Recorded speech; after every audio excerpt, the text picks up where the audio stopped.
All right, we're on. We're We're live. on. All right. Hi, Natalie. Hi. Thank you for coming. You're welcome. Thank I you for having appreciate me. it. Yeah. Yeah.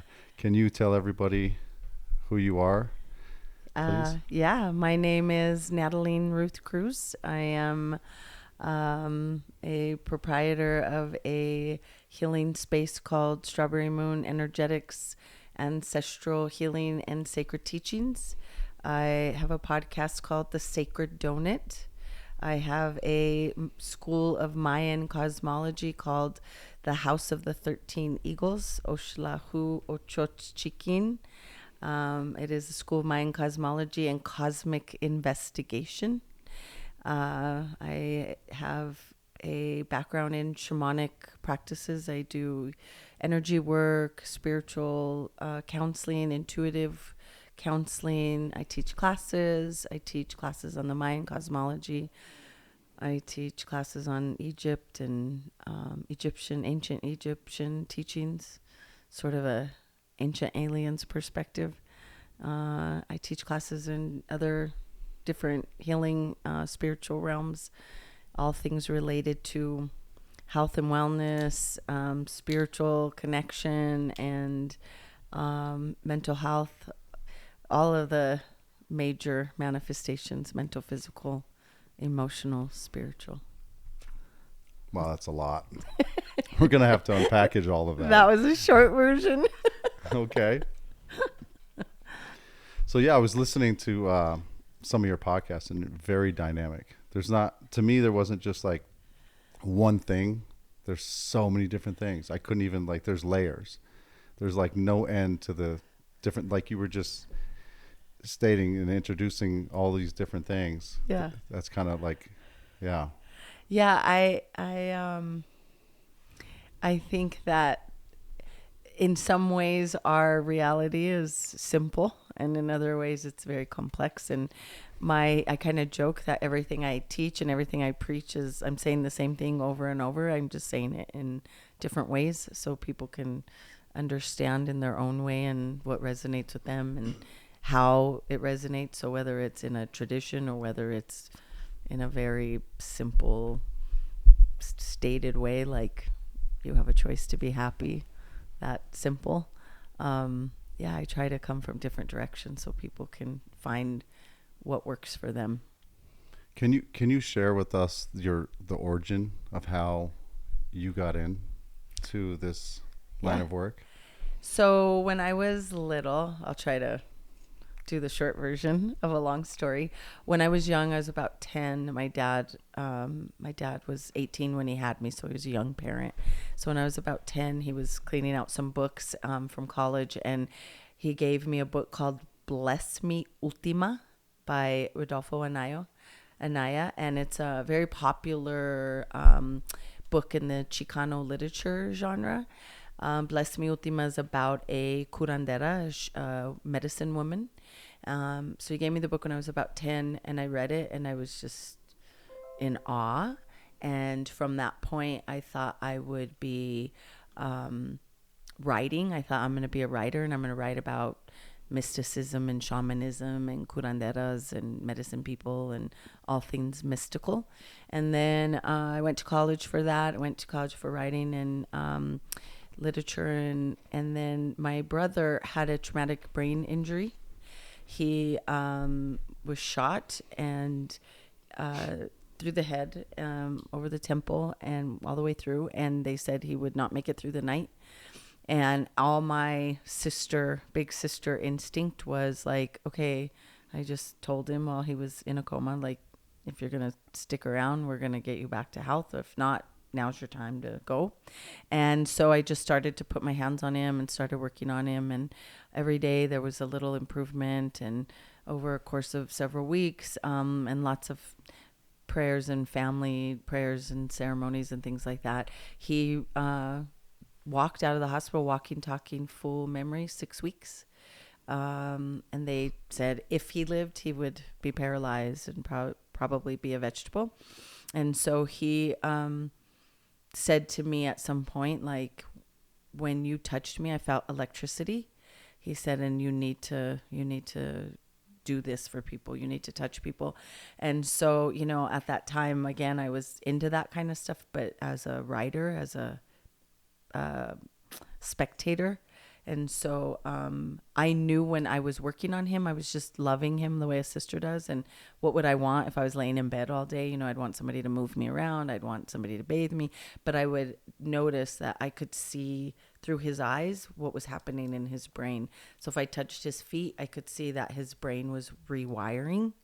And so I knew that what I was doing was affecting the way his brain was responding. And so from that point on, I just ended up on this path. I met a man that, because of him, we went to a surgeon's appointment after he was recovered. He had to see his surgeon.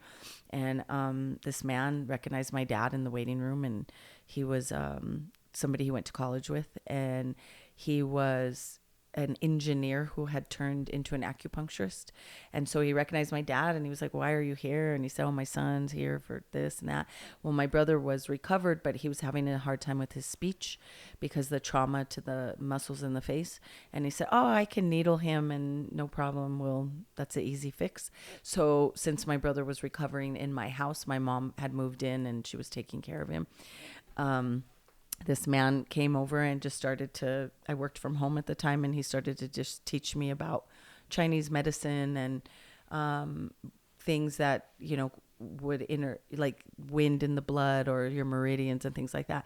And so I was interested, and but not really totally, you know, that wasn't my, like I liked it and understood it, but he said, you should do this. I said, no, that's not what I feel. And he said, well, let's say a prayer and we'll ask for a teacher. And so we said a prayer and asked for a teacher to come. And like a week later, I found a, the Westward magazine. Mm-hmm. There was an ad in the back of the Westward. And the Westward, I looked through the classified. Something just kept telling me to keep reading and keep looking. I kept pushing it away, and I would get the feeling I needed to keep looking. At the very bottom, it said Incan shamanism training. So I thought, that's odd for it to be in the paper like that. So I called, and the lady said, oh, yeah, this shaman from Peru will be in Denver, in Evergreen on these dates. And so I signed up, didn't know what I was getting into. And so when I got there, he said, it's about time.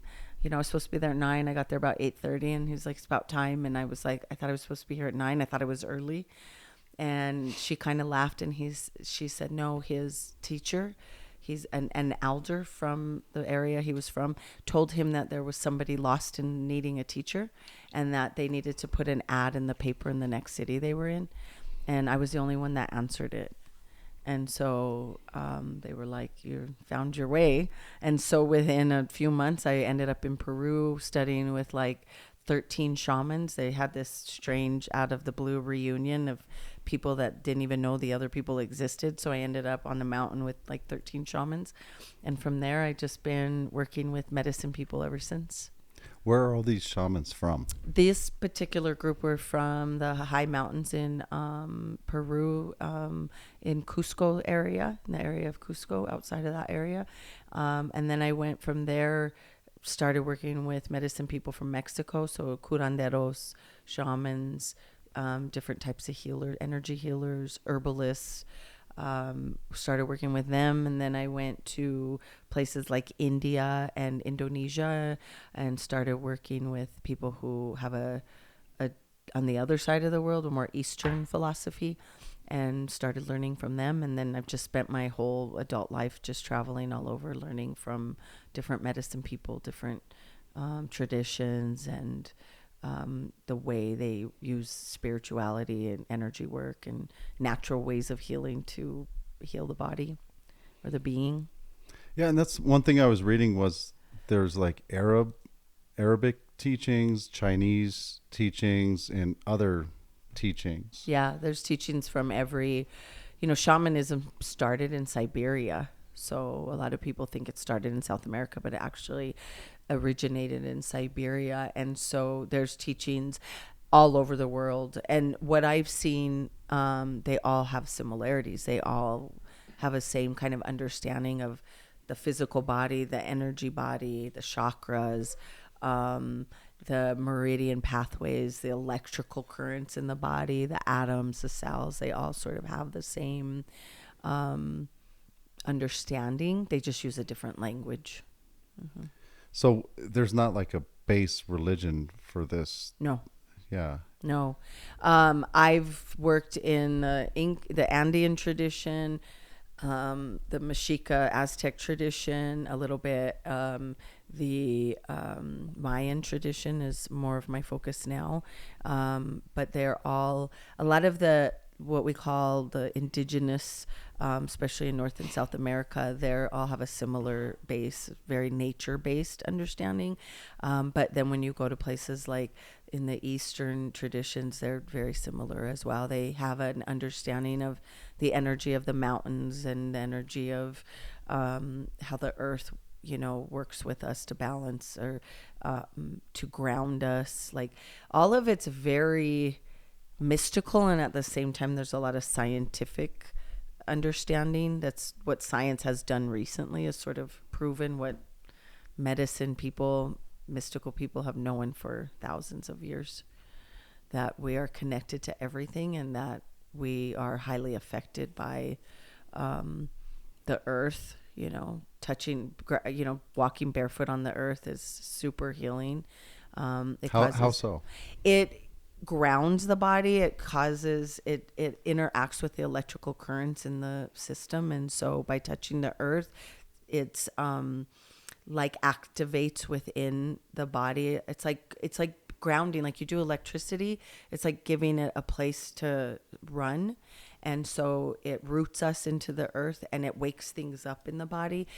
Playing in the dirt, the minerals in the dirt, the microbiomes and all of those kinds of things has an effect on our mental, physical, emotional health. And so part of the diseases we have nowadays is because people don't go outside. They don't go outside. They don't go outside barefoot. They don't dig in the dirt. So some of your happiest people in the world are the people who garden and grow food. Well, I'm good because I'm outside all day. You know that. Are you barefoot? Oh, I know that.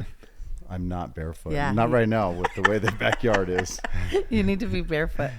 Yeah. Put your feet. A few minutes is enough. A few minutes is good. But yeah, and that's really what a lot of the teachings tell us, is that if we worked and we were better at cohabitating with nature, nature has everything that we need. Can you explain that more about being barefoot and how that helps you? So at the bottom of your feet, we have a lot of nerve endings. And so let me see if I can say this in like the most basic. So at the bottom of your feet, we have a lot of nerve endings. Our feet, the palm of our hands, our ears. If we looked at like a reflexology map or like a Chinese medicine map, you'll see all these points of like pressure points or meridian points. So they activate certain organs and move the energy. And so the way I see when I look at an energy body is that we have these electrical currents that run up and down and throughout the body. And so when we stand in the earth, there's electrical charges that the earth works with the way our electrical charges are, and we sync up with them. And when we sync, it causes our whole system, like the only word I can think of is grounding. It's like putting that electrical current somewhere so that it has it doesn't go awry. And so when we look at Chinese medicine or we look at energy work, when the magnetic field, our field is called a magnetic field, and then we have electrical currents that run throughout the field and through the body.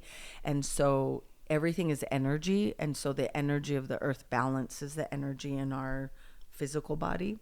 And so it brings it's like resetting your computer. It's like turning everything off and turning it back on, and it goes back to like the default, the natural rhythms, the way the electrical currents flow. So if anything is, to me, disease only means dis-ease. It means out of ease. We're not in homeostasis.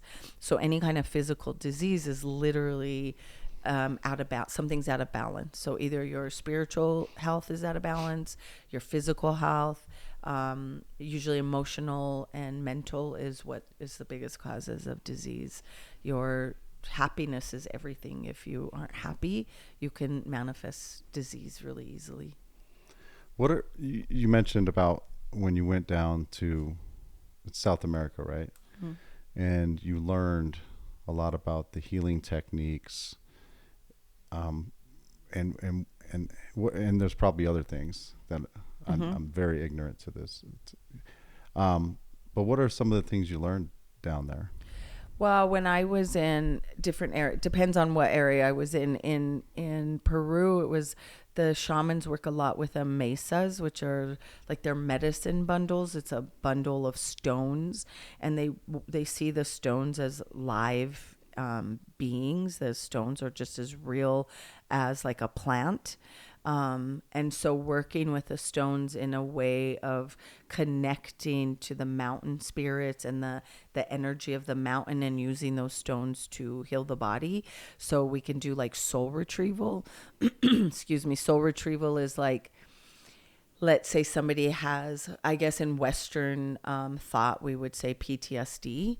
People who have been frightened in some way. In Spanish, we call it susto. Susto is like fright. So let's say somebody's been traumatized. Let's say they saw a domestic situation, or they got in a car accident, or they got frightened somehow, or they heard bad news. Their soul literally fragments, and the person is then like in pieces. And so the shaman will use their spiritual connections, their relationship with the spirit realm, to call that soul back. And so the mesa can be a part of that treatment, that healing. There's other ways, but that's one way. And so literally what we do is call the soul of that person back into their being, so that they can be fully whole. What we see with a lot of what we'd consider trauma or PTSD symptoms is that the person has been fragmented and nobody's retrieved them. Nobody has called them back. And so they are they are left wherever that situation happened. So if they got in a car accident on the road and they were traumatized, even if they just got scared, let's say they didn't get physically hurt, but they got frightened enough where it like, that sort of like, oh my God, that energy, that parts of them is left there. And so by calling the soul back, it's like going back and retrieving them, so they're not dangling, they're not fragmented somewhere else. That fragmentation, I say, people begin to look like Swiss cheese. And that fragmentation then can cause things down the road. Someone can start drinking a lot, or doing drugs, or any sort of like feeling a void. They're feeling like they're not right. They're they feel out of touch. They feel disconnected. And so a soul retrieval can bring them back into a state of wholeness. In places like Mexico and Guatemala, the Maya Nation, they do healings with plants and eggs, and what we call aguardientes, or aguas, waters. That water can look anything like alcohol-based, like tequila. Florida water, we call it agua florida. It's a flower water. So it's a water made from the essence of flowers. And we use this to give somebody what we call a limpia, which is an energetic cleansing. Limpiar in Spanish means to clean. And so a limpia literally is like taking the egg, the tequila, the smoke, and wiping them down, cleaning them, moving the energy. I call it disorganizing the energy. And then we put the energy back into a different, more of a natural state, so that they can be in homeostasis. My belief is that if you give the body the assistance, the body can heal itself. We can heal ourselves from any disease, but it's harder if the energy body is out of balance, if the soul is fragmented, if the brain is not getting what it needs. So whether it's a mental health issue or a physical issue, we can bring balance by simply giving them a cleansing. And that's what I do for the most part, is what I do almost every day. I work with the egg, I work with the tequila, I work with the tobacco. The tobacco I use to go in and blow out the magnetic field. So some people call it the aura, the luminous body. There's a famous, now I can't remember his name. There's a famous book about a shaman, and he called it the luminous egg. And so our field of energy is shaped like an egg. And so when we use the egg, we're literally, we say like treats like. We're using an egg to clean the egg that you are encased in, and to move the energy, so that either to remove like stagnant energy, dissolve it, break it apart. Because when we do that, then the physical being can do its job and put you back in a state of homeostasis, so a state of health. What is the you mentioned the soul. What is in these teachings, what does the soul consist of? Like, what is it made of? Well, that's a heavy question.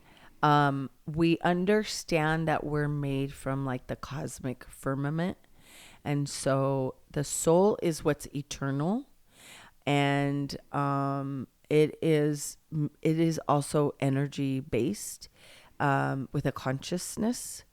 The soul is what's eternal. The spirit, and this is a tricky one because some people don't necessarily agree with this. The spirit is what is manifested in this realm. A lot of people equate spirit to creator or God. My understanding from some very wise old teachers is that the spirit is part of the mental. It is the consciousness that we have here in the, so there is the consciousness, but it's part of, it's not the eternal. A lot of people see spirit as the forever eternal, and it's the more it's in this realm. The soul is what travels realm to realm. It's the thing we have from the very beginning.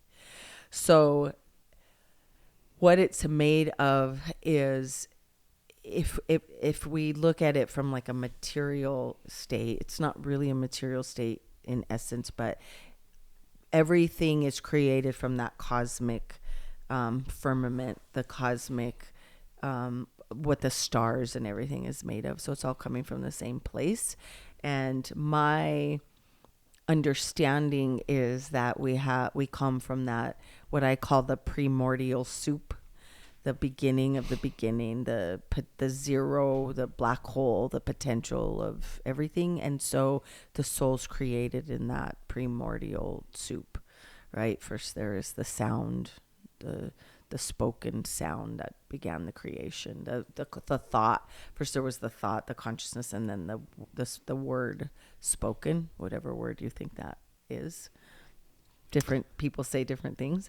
Have you heard of these experiments where they weigh a body as the person passes to measure? Yeah, it's like 21. It's like something grams, right? Yeah, it's like 21 grams, I believe. Yeah, I'm interested to see. Like, yeah. I heard somebody is trying to recreate that experiment with even more precise instrumentation, but really interesting. Did they prove that? I don't know. Do you know? I've heard it more than once. So I've heard that. Yeah. Over the years I've heard that, but I've never known it to be proven. Yeah. And I will say that my experience is that it has to weigh something, because it is of essence. But I have to say that is the most fascinating definition I've ever heard of the soul. Yeah. Yeah. And I mean, I've been around different religions growing up, and I would say that their definition of the soul is pretty much in line with what you said. It's just never been explained that way to me. Yeah. 'Cause I've asked that question before of like religious people, leaders and stuff. Yeah. I feel that we have there had to be a beginning for us. I mean, I think that what we've been taught is pretty limited. And I think there's a whole bunch of, I say the before, and as much teaching and studying and all the experience I've had, I kind of joke that the only thing I know for sure is there was a great flood, and that's it. Everything else is up to interpretation. But my experience. What do you mean a great flood? the flood, one of the floods that Are you talking about the recent one that was like 12,000 years ago? Yes. So the flood we would consider the beginning. The really. reset. The reset. Yeah. The flood, that was the reset. What was before that, I think, is where it's a little shady. Have you ever heard of Graham Hancock? Mm-hmm. Mm-hmm. Yeah, he talks a lot about that. Mm-hmm. Yeah. Yeah, and I feel like, especially when I started doing the Egyptian teachings, it wasn't really my plan when I just sort of went to Egypt on a whim and then met a tour guide that's phenomenal and decided to take a group. And so I thought, well, how am I going to prepare my group? And so I'm like, this is not my forte. Every spiritual person has an interest in Egypt, but I wasn't an expert in it. But the more I started to dig, first of all, I was like, there's a lot of things that are kept from us. You can't find, there's a lot of information that just isn't there. It's not easy to access. It's like you can read 5 articles and they're almost verbatim, word for word.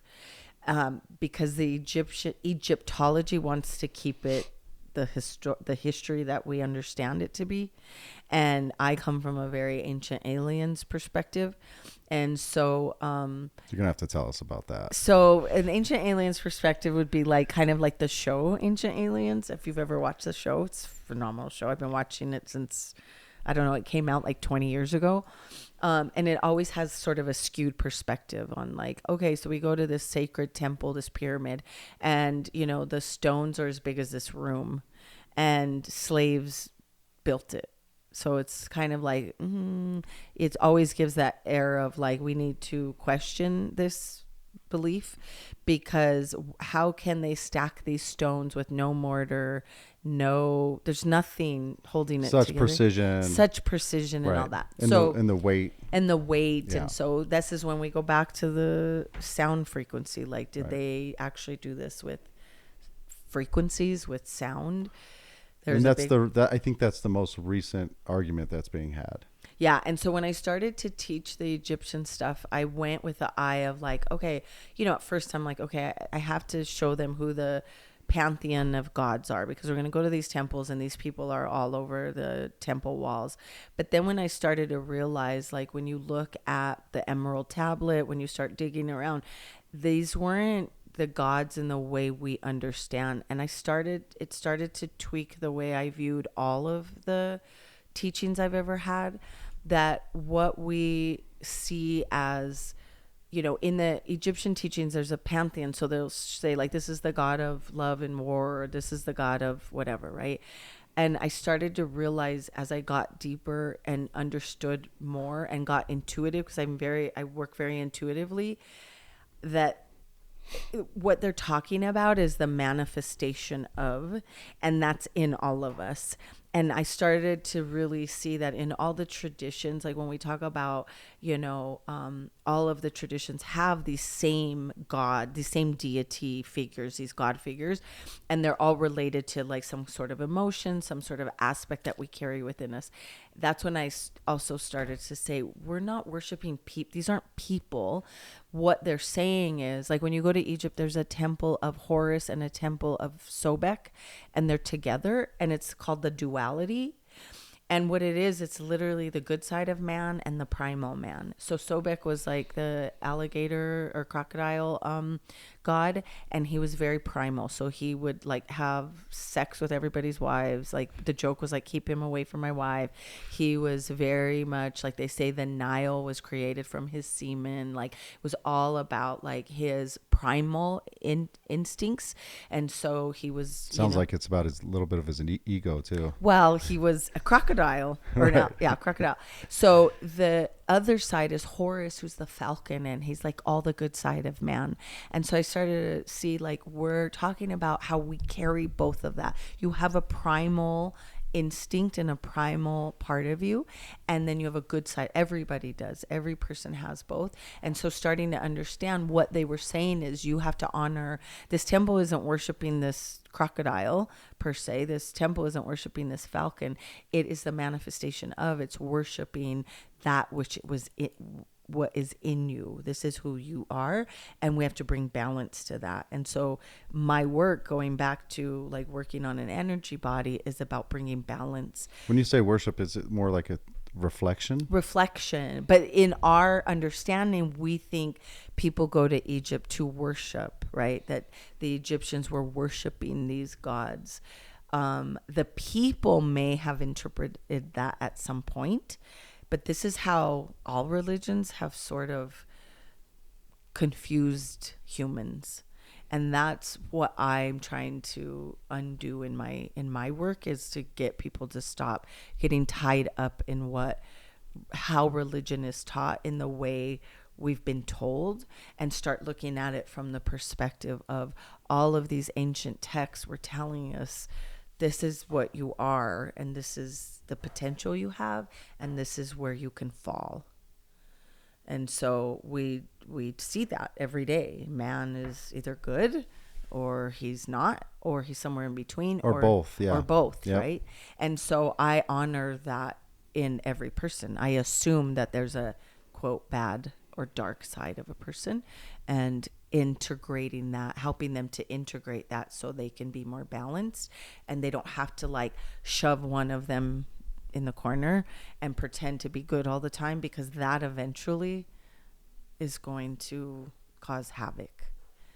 So I know I veer off a little bit, but that, no, it's great. Yeah. So that is, one of the things I try to do in my teachings is say, like, we have what, when we say like the god of wind, like it's saying this is an element, this is an energy, and this is something we have to revere, because wind has its good and bad aspects. But it's not a god. But it's not a god. Right. It's a manifestation it's a part of the supreme creator, part of their creation. And so when we see that, when we understand how the wind, the wind can be a nice cool breeze and bring a little, relief from the heat, but then 50-mile gusts of wind can be very destructive. So if you carry that energy, in the Mayan tradition, we have 20 energies, and one of them is the wind. And so if we look at your chart and we say, oh, you have the energy of the wind, we know then that you can also be like that wind. So it helps to understand you better by going, oh, well, they're the wind. So we can help keep that wind balanced. You and I talked about this a little bit the other day too. We were talking about the different religions, and that I think we both agreed that most of them, at least the major monotheistic religions, all worship the same God, and it's the same energy, or how would you put it? That idea. Yeah, it's the same. I mean, it's really sad, because I think where man got twisted up was in religion. And I had a teacher, he always would say, 2 things trapped man, and that's time and sin. And my understanding of sin is like you miss the mark. Don't forget money. Yeah, well, money's part of that sin, right? Yes, exactly. But the thing is that when I understood a different way of looking at sin from a Catholic perspective is like, all the 10 commandments, and like, don't be gluttonous, don't do this, don't do that. But sin from a different perspective of how we're supposed to come here and use our potential, sin means that we miss the mark. So it's like you come in with all this potential and you miss the mark. And so that's where you sin, is that you didn't create what you intended to create. And when I started to look at sin in that it changed. It's like the sin of the father just means that my father didn't fulfill his potential. Like your father? Yeah, like any father, looking father. at it from that. A father. Yeah, when we say the sins of the father. Or a mother, a father, a leader. Yeah. But I mean, that's like a saying, right? The sins of the father. Oh, yeah. And yeah, so we suffer from the sins of our father. Yeah. Or whatever. We're paying for the sins of our father. We're paying for the sins of our father. So if my father didn't fulfill his potential, that means something was left undone. And so now I carry that sin. I carry the weight of the burden that he didn't complete. That's how people used to live too. Like if their father did something, it was just your family's, like if it was bad, you were forever shamed. But if it was great, then they hold you at high regard, even if you're a jerk. Right. Or but even coming from a space of like, so his potential could be to experience pure joy, and if he was miserable, he didn't experience that, so that burden then becomes mine. And so I not only have to fulfill his potential, I have to fulfill mine as well. And so when we think of ancestral issues, this is what we're talking about, because then a generation after generation, if his potential is unfinished, 7 generations down the road, we're still dealing with that. And that goes back to what you were talking about, the damage and the trauma that we put on ourselves. Yeah. I mean, even look now, there's still people having conflict that's been going on for thousands of years. And it doesn't matter if you're a baby that was just born today. Yep. That's your problem. Yep. I mean, and it's the same fight. We fight over land and religion. And I'm like, religion has twisted it up. It's really sad because we're told, especially in like media, like in the collective consciousness, everyone sort of has this idea like, you know, these people are bad and these people are bad and these people. And what I've experienced is that it's like, you know, 2 bad apples ruin the whole bunch. Like there's a couple of radicals in every tradition, every religion that ruin it for everybody, because all the other people that I've met in all the religions and traditions I've been in, they're all pretty great people. Humans at their core, I feel, are pretty decent. Most people are falcons, but you have some alligators. Yes. Right? And so, well, it's knowing that the alligator, the crocodile is there, right? That Is it a crocodile? It's or a crocodile. Oh yeah, that's more vicious than an alligator. Yeah. By far. It's like, you know, it's understanding that we all have that primal aspect of us. So it's like learning, you know, I feel like in spiritual teachings and in some religions, it's so pushed, like, you know, don't covet thy neighbor's wife. It becomes taboo and becomes they don't teach you how do I handle my impulses? How do I handle my primal? If I'm attracted to this person, how do I work through it so that I don't do what's so bad? Make that part of you. Don't just say treat other people kindly. Just, oh yeah, when I'm at the grocery store, I got to remember to say hi and wave to people and be kind, but actually be it. Yes. And my experience is when people are happy, everything else comes natural. Most people are mean and rude and hateful and because they're miserable. Most people, they're wounded, they're fragmented, their brain chemistry's out of balance. I work with amino acids. I had amino acid training many years ago, and L-theanine is an amino acid, right? If you work out, there's amino acids in your protein shakes and all that. But there's amino acids for mental health.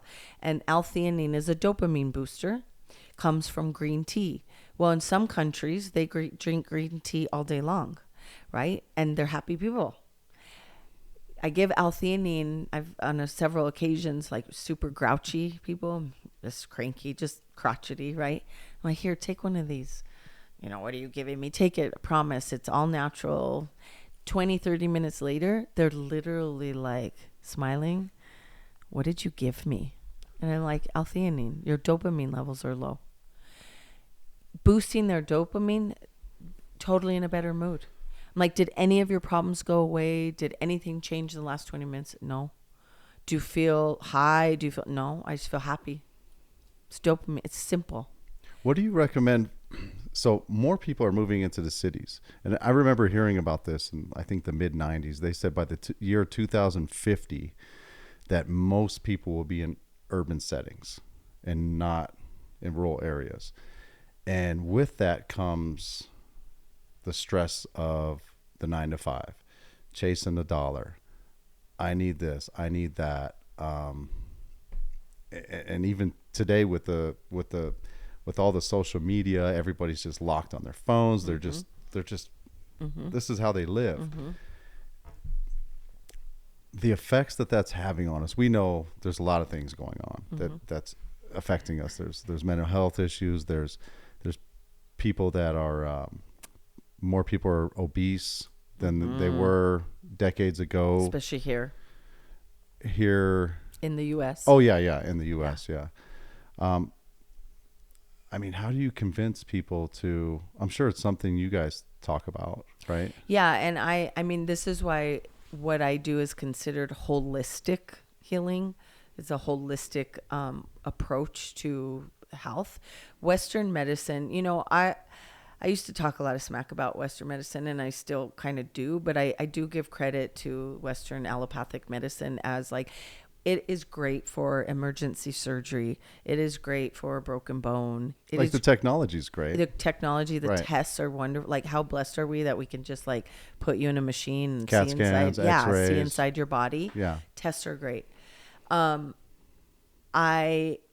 feel that for acute issues, it works. For chronic, it doesn't work. You can't treat chronic issues with medication. You can't treat chronic issues with things that have more side effects than the actual disease. I have a big problem with that. And so my feeling is that if they could work together. So when people come see me and they say, oh, I've done all the tests and I'm great, wonderful, because now I don't have to worry that we're missing something. Like, you've had all the tests, right. They did the blood work, they've seen inside your body, so I know for sure it's a mental, spiritual, emotional issue. Could be a diet. Could be diet. Yeah. Diet is about believe it or not, your nutrition is only about 1% of what affects your disease. Nutrition, toxins, external chemicals, environment, it's only about 1%. What actually causes disease is your state of being, your environment, but not the toxins, your happiness. What's your home life like? So when people sit down with me, I say, what are you here for? And they tell me why they're here. So sometimes it's physical ailments, sometimes it's personal issues, relationships, whatever. I go over, though, a whole approach. What is their home life? What is their job? What do they do for a living? What do they like their job? What kind of money do they make? Are they stressed about money? All of that. I go over all of that.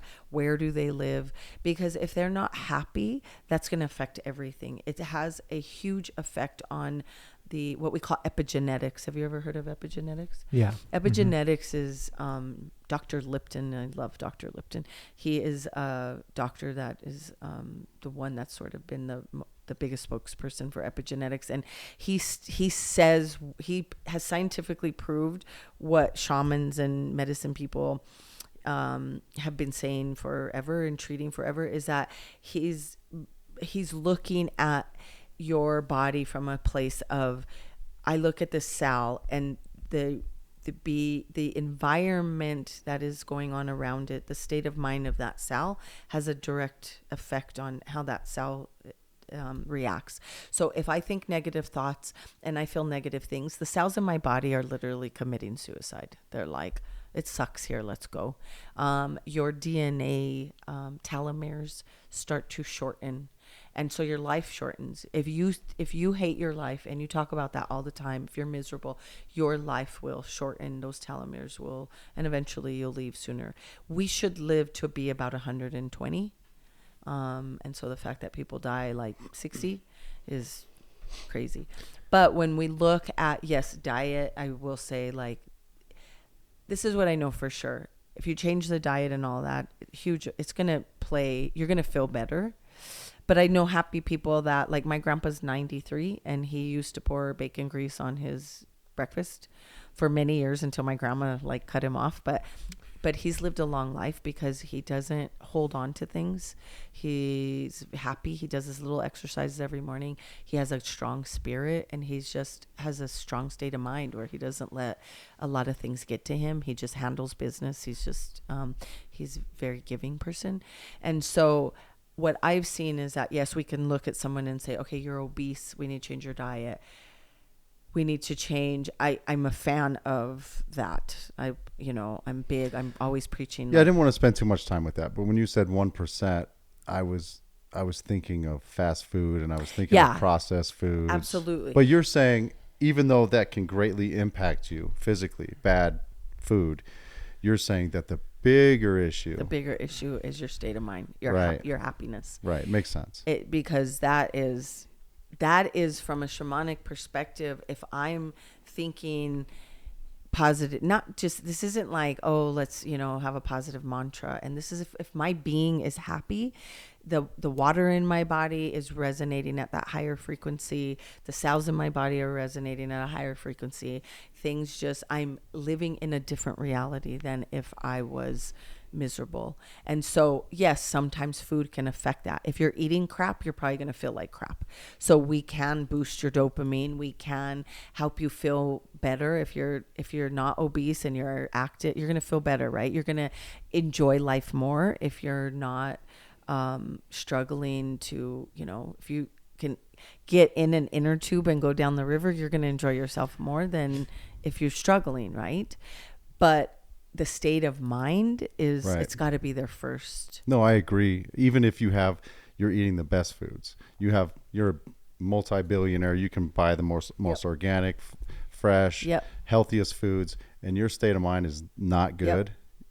You're gonna be unhealthy. So if you look at somebody, let's say they're really healthy, they're really fit, they eat well, they're fit, they maybe they have family, whatever, but they jog every day. We hear stories of like he ran 6 miles a day and then one day he just collapsed of a heart attack. When I look at things like heart attacks, that tells me that the joy has stopped pumping through his heart. And so he did all the things except for he forgot how to experience joy. So something we, in the Mayan tradition, the Mayan teachings, they call it the cocon, and that means the heart is like cramped. And so if the heart is cramped, the heart eventually will give out, right? And the cramping is the heaviness of the heart. And when we look at the Egyptian teachings, they say at the end of your life, they take your heart and weigh it on a scale. And if it's heavier than a feather, then they throw it to the crocodiles and you have to come back to earth and try again. And so if your heart is not as light as a feather, this is that cramping, then you have to come back. So every day I say, how heavy is my heart? When I go to bed at night, I say, how heavy is my heart? If I die in my sleep, will my heart pass? And 9 times out of 10, no. Because to have a truly light heart, that means I don't have issue with anybody. And we always have issue, right? It's like, oh, they didn't do this, or they forgot, or I'm still a little mad about that. I'm over it, but it still bothers me. My heart is still way heavy in that.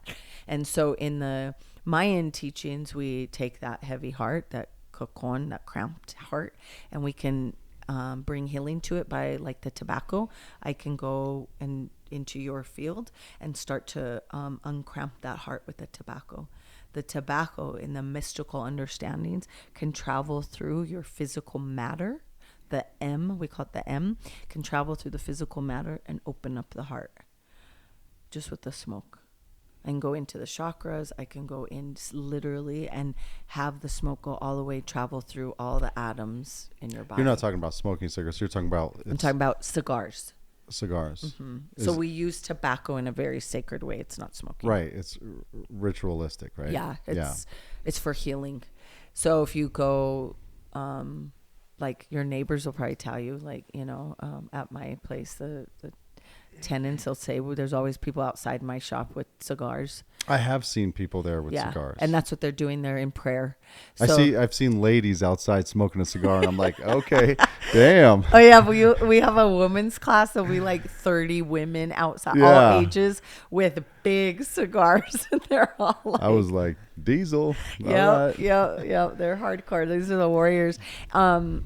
They use it to connect. So one of the classes I teach is a tobacco class.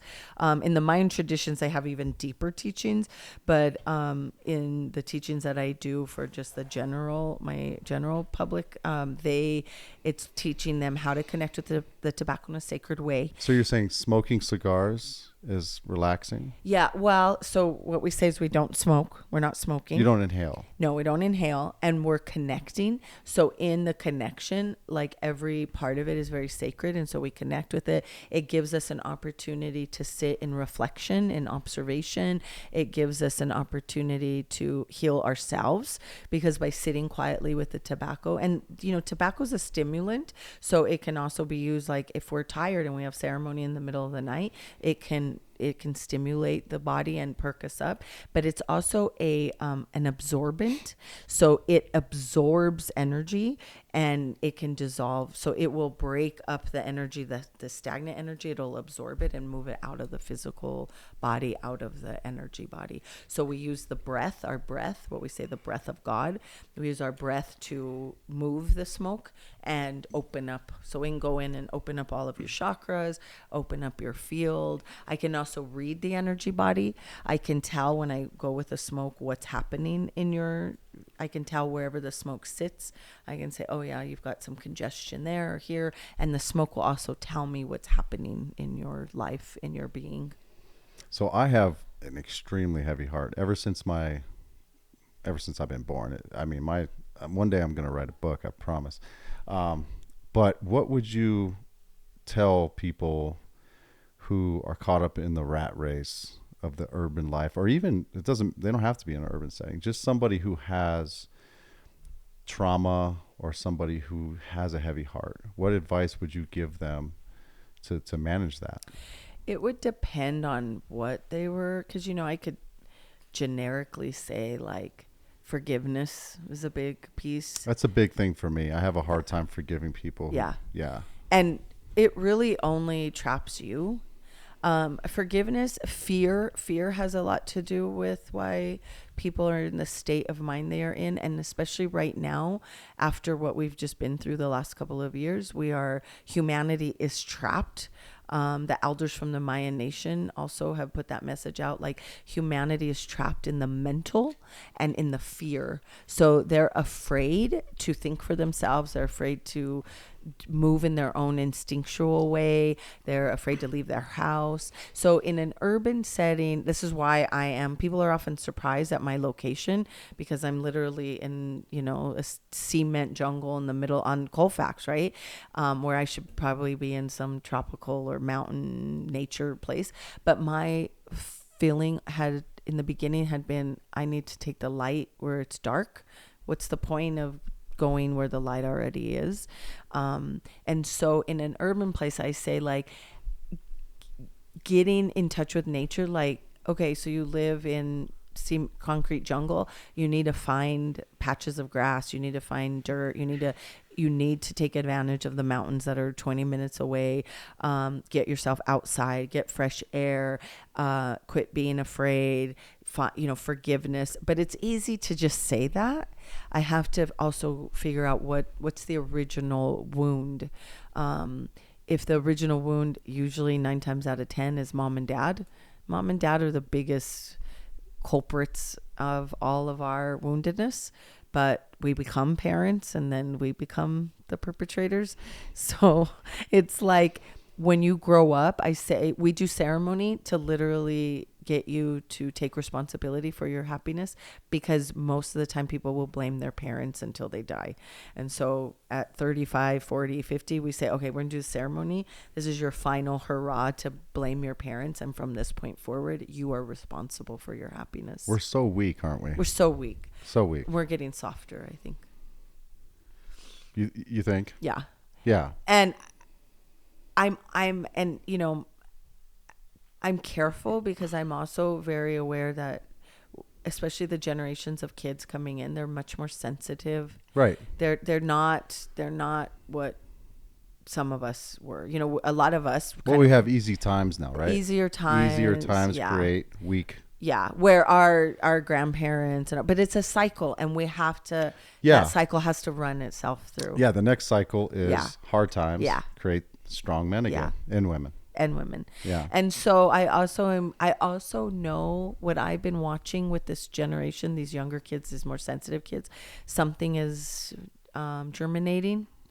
So we might look at them now and think like, oh my God, their face is always in a phone and they're soft and they don't have it hard and they don't know how to survive. But I also know that there's something brewing that at some point, whatever they came in to do, they will have to step up. What do you think that is? Because I've actually been trying to figure that out. Well, because they are very soft and you can't talk to them any kind of way that they're not comfortable with. You can't do anything. I work in construction and we're working with another company that we're partnered up with. And I went there one day to talk to them about something. And the manpower guy, Mark, he was telling me, he was dealing with a situation when I came in. I was in his office and he was talking to somebody else. He said, sorry about that. I was just dealing with this situation. I'm like, no, it's fine. No worries. And then he told me what happened. He said there was a guy on a job site and another guy just gave him a good game. Like, good game. Yeah. You know, construction guys. Yeah. And he said that the kid, when I say kid, he's like in his 20s, probably mid-20s. He left the job site, called the manpower guy, and said that this happened to me. I need to process this. I don't know how I feel about what happened to me. I'll let you know when I can come back to work. And they were just, and Mark and these other guys, they're like, old school. They're in their 50s, 60s. So they're like, okay. Yeah, they're Gen Xers. Yeah. You know, I have a lot of young people that come to see me, and they've taught me a lot because, you know, I come from that kind of background where you just, you know, like you deal, right? We didn't get to process our feelings. You know, you just did what you were told or dealt with whatever. But I will give them this. They've sort of put a microscope or a lens on a lot of things. They've sort of said, you know, this is what all of you have done wrong for the last several generations. Yeah, and it's not correct. It's not correct. And stop this. You need to stop. And I'll give them that. I will give them that. Yeah. Because I'm like, okay, they've made us more aware. But then I'm like, at what point do we have to bring balance to that? Because it's getting to where it's very hard to be natural in your own, like, this is who I am. So like in my classes, I'm very big on like, if that person triggers somebody else, I teach that trigger is that person's responsibility, not that person's, because this is who they are. But if you're triggered by it, then we've got to look at where's the original wound. So if that kid is sensitive and says, I don't know how I feel about that, and this person is like, you know, that, you know, way to go guy, you know, that smacks him, whatever. I can guarantee that that's probably similar to how his father is, or a relative. There's a trigger there. What is the original? Who gave the original wound? So how do you find balance between the two, you're saying, right? Yeah. And so what I really push is that, like, we can bring more awareness to things, but we can't ask people to stop completely being who they are, because my understanding of this reality is, again, that pantheon of that I was talking about in the Egyptian teachings. There is three what they call netters, or gods, that are female. One's the mother, one's the energy of love, and one's the energy of anger. So if the mother, the one of love, tells the one of anger to stop being angry, that's like suppressing an aspect of what we are. So by somebody saying, you have to stop, you can't do that anymore, we're then taking away what that natural masculine behavior. So like it or not, it's there and it's in nature. That's like going into the jungle and telling the king of the jungle, the lion, that you can't bite the female in the back of the neck anymore. It's like what they are. Does that make sense? Mm-hmm. And so I feel like, thank you for putting a microscope on everything and really showing us where we could do better. I'm all for that. I love that people can say, I need a timeout, I need to process. I'm not sure how I feel, because they don't want to react, right? Our generation would have like reacted differently, either got mad and left the job, or punched the guy, or these kids are saying, I need a moment to figure out what this is. I'm all for that. But then I want to know, what is it and where did it come from? Because it didn't come from him. The original wound almost never comes from, especially once we're growing. After 7, those wounds have already, your parents have already created those wounds. Now you're just going to attract the people that will keep poking at them. Yeah, because there's what I would call, and maybe this isn't right, but it's the person that I would call a well-balanced person, in my opinion, would be the guy who would be like, hey, man, look at the person, and say, hey, man, don't touch me. Don't do that. Yeah. And then be fine to just continue on. Yeah. Not just take it assert personal. themselves, their position, and move on. To me, that's always been a strong, well-balanced person. Right. But that means that emotional charge is either being cleared or they've been taught to suppress their natural tendency, where these kids are sort of saying, I need to process it, meaning I need to go sit with it and figure out what it is. But there's 2 problems there too, right? There's the person who's doing it, doing the action, and then the person who is letting the action affect them in such a traumatic way. But whatever, so if this kid is, say, sensitive and soft, and this person is sort of, aggressive, and that tells me that aggressive person is suppressed in this kid. That's what's in their shadow. And what about the aggressive person? That their sensitive side is suppressed in them. So that's their sensitive side is oppressed. So they're either overcompensate, or they never got to express it, or they don't even know it's there. So this person here will suppress that part of them or not know it's there, but they'll attract that constantly. We always attract what we are. Yeah. And so when we don't like it, I mean, I tell people all the time, like, if you don't like that person, give me the person that so you mean I'm like all those crazy people that, like, for example, down by your building down there?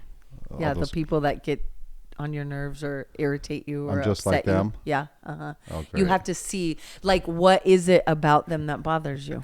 But most of the crazy people down there don't bother me. I just kind of, I'm a little bit of a bully, I think, down there. Yeah, and so you've got to think about what is it about them that makes you uncomfortable? So when I'm down there, right, my building's right next to your building.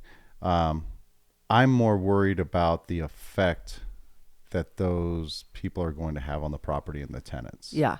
That's my main focus. So what's the energy, though? Is it anger, disgust, irritation? Never disgust, because I actually look at who was the guy that was you had hired him to do some work recently. Sean, yeah, homeless guy. I mean, I've talked to him. You talked to him way more than me, and he's not a bad person. No, he's actually really smart. Yeah, he's just in a bad spot. Yeah, he's in a bad spot. He's fallen on hard times. Yeah, so I don't have any feelings like that towards these people. It's more like, I don't know, it's the rat race, right? Like, I'm there to run a business, essentially, right? And they're interfering with that. And I'm just so caught up in my own thing and what I'm trying to accomplish. I don't want somebody interfering with that. But I have always held the bar that I don't want to interfere with other people, even my neighbors. I'll stop working at like 8:00 at night outside or something like that. I think when you affect other people with your actions, I think that's disrespectful. So you don't want to be a bother and you don't want to be bothered. Yes. So which parent told you were a bother? Stay out of the way. My mother. Yeah. Yeah. So see how that works? Yeah. Yeah. There was no relationship there. Yeah. And that's what I do in session is. Yeah. She didn't like anybody to get in her way. Yeah. So a second of her time, anything. Yeah. So you're Sorry, Mom, if you're listening to this, but it is what it is. So you're going to attract people that will either bother you because you're trying to get things done. And so like your irritation is going to come from like, don't take me away from my focus. And the other side of that is that you don't want to be a bother. So you're consciously aware of how you affect other people. But that can also be very limiting for you because you can't be free You can't just do what you want because you're sort of like, oh, I don't want to. Oh yeah, I'm 47 now, and it wasn't even until recently, probably even after 40, that I don't want to use the word confident, but comfortable in my own skin, maybe. And I'm still working on that every day. Yeah, most people aren't. And that's my goal. My literal intention is to free and liberate humanity, like to get you to a point where you can just live. Now, being consciously aware of like, okay, like I'm aware when we're at my shop and your neighbors are quiet in bed and it's 11 o'clock. I'm aware, I'm careful, like, okay, guys, you're being a little bit too loud out here. But I'm also in the space of wanting people to sort of be in their natural, like every now and then there's like one or two students that are just naturally loud. And so they're laughing and having a good time. So I try to also give them that, I'm not trying to like, okay, be so quiet, that I'm also saying like, you're in the middle of a moment of bliss. Like I'm not going to take you out of that because for 2 seconds you're like a little loud. And so I hope for people to be authentic in their movement, and a lot of times they're not. It's calculated. How do I move like you? How do I move so I don't interfere over here? But then I'm gonna have constant interference because that bothered is in my program. So how do people go about, I don't know if I want to use the word correct. I would take you and like have you walk through a neighborhood with like pots and pans or some kind of loud. I see. That's making a lot of exposure noise. Therapy. Yeah. I would be like, we're going to go through the neighborhood and like, I'll get like 20 people to go with us and we'll go through a quiet neighborhood and like howl like dogs or just make a ton of noise, or like go somewhere public and like stop every person and ask them like a really dumb question. Like just people walking down the street and just like, can I bother you for a moment? I had some friends when I was a teenager. I never did this, but I had a few friends. They would challenge each other how long they could go without changing their clothes, taking a shower, and still seeing who could pull the baddest girl. Oh my God. And I would be skeptical of the girl. And these guys to this day, those same group of guys to this day are like the most confident guys. Because they didn't give a damn. Yeah. And that's really, honestly, especially if you ask women as they age, what changed, like older women, like when the women that really look like, those elder women that like wear what they want and they're out there with the cigar and they're like, what changed? And they said, I stopped caring what anybody thought. I just don't. It's easy to say you don't care. But to really do it is a whole different ballgame. Way different thing. Yeah. Like you said, the pots and pans. Yeah. Yeah, here, put on a Speedo, buddy. Yeah. And walk through this. Yeah. I don't know. It'd have to be a very, like, it couldn't be a neighborhood where everybody else was crazy, because then they'd be like, oh. No. It would have to be like a quiet. Uptight. Yes. You have to make it worth your while. Right. And that's really what I do is tell me where you're tied up, and let's figure out how to, like, if someone says to me, oh my God, hoarders and dirt, and like if they're like clean freaks, if they're obsessed about all that, I'll say, okay, we're going to move to the floor. We're going to sit on the floor while we do this session. And, my place is pretty clean, but it's still a floor. And to kind of get them, or I'll say like, we're going to take this to a dirty. So push the boundaries. Get them out of their comfort, because everybody wants to play it safe. Everybody like I don't want to bother anybody. Well, maybe you have a little bit yard left to finish and it's still light out, and just because like it's that 9. night I was working late. Yeah. And you were banging on my wall. See, you bothered me. Yeah. There are those rare nights. Oh, yeah. For me, they're not rare. This guy is in his skid steer driving around in the backyard all the time. Not past 8 p.m. though. he doesn't want to be about it. And that really, like, I mean, that's a lot of women feel that way. Like, don't be a bother. Don't get in the way. Don't make too much. Don't be too much. And I'm like, be so big. God gave you this potential. This is like getting a creation, right? This is like getting a piece of artwork from your creator and saying, oh, I got to put it away in the box because it's too much. Yeah, my wife, I really appreciate her. She's really strong. She's helped me a lot, and she's a very, very strong and sincere person. She's very confident. Yeah, I don't know, but there are a lot of women who are like that, it seems like. Yeah. Why do you think that is? They've been conditioned, and even if not from their parents, like society is telling women to... You're inferior. Oh, yeah. Tone it down. Don't be crazy. Like, women literally are not allowed to express their emotions without being called crazy. But there's also a balance to be a lady, but there's also a balance to be a man. Yeah. Right? Yeah. You don't want to be obnoxious and be... No, but this is the thing. As a man, I mean. If somebody's... So this is how I look at it. In nature, if you go into an ant pile, you will see the ants that are like doing all the work, and then you'll see, you'll have the queen, and then you'll have the worker ants, and then you'll have the lazy ants. You literally will find ants that are like drunk. Are there lazy ants? Yeah, there's lazy ants. I've never seen a lazy ant. Yeah. Maybe because they're still in the hole. Yeah, or they're like eating the fermented fruit and getting drunk. Like seriously.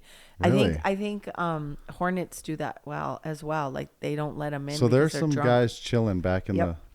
So nature being exact, if you take the worker bees, all the studs, and you move them to another hive, another ant pile, those lazy ones will have to step up, right? What do you mean with bee studs? Like, because there's mostly females in a beehive, right? In a ant pile, is what I meant. Oh, ant. In an ant pile. Gotcha. So the lazy ones don't do anything because these guys are doing everything. So I don't have nothing to do, so I'm gonna go get drunk. So they take the busy ones out and they put them in a different hive, and so these guys now have to step up, and so they become the alphas, the busy ones, right? Nature's always going to make sure the numbers are exact. So if we tell the obnoxious guy to stop being obnoxious, he'll stop being obnoxious. Somebody else will have to be obnoxious, because God is trying to express itself in all the possibilities. And if you squash one, another one's going to show up somewhere else. I had a tenant recently. She kicked out her partner. She kicked him out. And he was getting really overweight, and he didn't work for the last 2 years. She kicked him out right away. He got a job. Yeah. And she didn't want him over there. She actually had a restraining order against him. So I helped facilitate getting the rest of his stuff out of there to him. And it was like 2 weeks later, and he had lost like 20 pounds. He lost however much she weighed. No, I mean it was the example of what you just said. I know, he got it though. Yeah, I didn't get it. He lost 150 pounds. And she gained it. Yeah. Yeah. But that's exactly the point, is like our welfare system too, right? Yeah, if you remove one issue, it will just shift to somewhere else. So if in a household, it's the same thing. If you've got a house of, 4 people are doing all things and one person's lazy, it's because you need to bring that balance. And so we have to somebody has to stop doing so much so that other person can step rich up. People who are stay in shape and stay active, those are some beasts, because they don't have to. Right. Because they could just be lazy. Yeah. Yeah. So those are very motivated people. Yeah, very motivated. But again, that motivation, there are wealthy people who are lazy. Mm-hmm. Oh yeah, I've seen a ton of obese wealthy people. Yeah, and so it's when we look at it from that understanding, this is why I say we have to look at humanity as an expression of the Creator, right? That this creative, this supreme being, whatever you want to call it, is created. It's a whole intention was, I want to express myself through this vessel. So every person is a different expression of that, and then sort of recycled, right? Because after a while you sort of run out of, so it's like, okay, I'm gonna you're gonna be a little bit like this and a little bit like that. But if we want to change people, it's sort of pointless, because you're gonna change that one and that one's just gonna start being that way. So my whole frustration with the world right now is people are so hyper focused on what's wrong, and they're like, if we put all our focus here and we change this, you're going to change this, and then this is going to show up over here, because the numbers don't lie. Nature, this is how, you can't have light without dark. So you can't have happiness without sadness. You have to be able to express all. This is how we experience the reality here. True, like if somebody said, I lost the love of my life, yes, but you experienced the great love. So the great love equals a greater loss, right? So some people say, well, I never want to love again because of that great loss. Well, what's the point of being here? The whole point of being here is I want to experience the contrast. I want to experience what that great love feels like and what the pain of that love feels like when it's gone, right? And so if we understand that, like, this is just an experience or experiment, depending on how you want to look at it. Or a test. A test. Oh. And we have all this potential, and we're sitting around arguing about like who's in office. Oh man, you're wasting your time because it doesn't matter. It doesn't matter, because you should only be focused on what you're trying to do, because in that focus is where you can change. If you put all that energy into yourself and you reach your full potential, you change like the whole consciousness like that. You can do more for the world by putting more attention to yourself. Just mind your business, get healthy, get your mind straight, find happiness, bring beauty into the world. That can do more than all of the whatever we think will fix the world. Because part of it is like when people say, we need to save, those people, the people that don't have, we need to help. We can do that, but some people are meant to have that experience. Some people, like when people come to me and say, I need to save my partner from drugs and alcohol, or, my daughter's on the street now. And I'm like, you can do certain things, but we don't know what that person has agreed to experience in this life. And you can't force people. No, and some people, I've seen it. Like I have seen and had conversations with people where they're like, no, I don't want a house. I want to live the way I'm living. Absolutely. I want the freedom. I don't want the responsibility, the attachment, the whatever. But also in the idea of like, experiencing that experience. So my belief is that, like for me, like with that gentleman, Sean, he's sleeping outside in 20-degree weather. So when I leave there, I say, thank you so much. Thank you that you're having that experience so that I don't have to. Yeah. Yeah. And so, go ahead.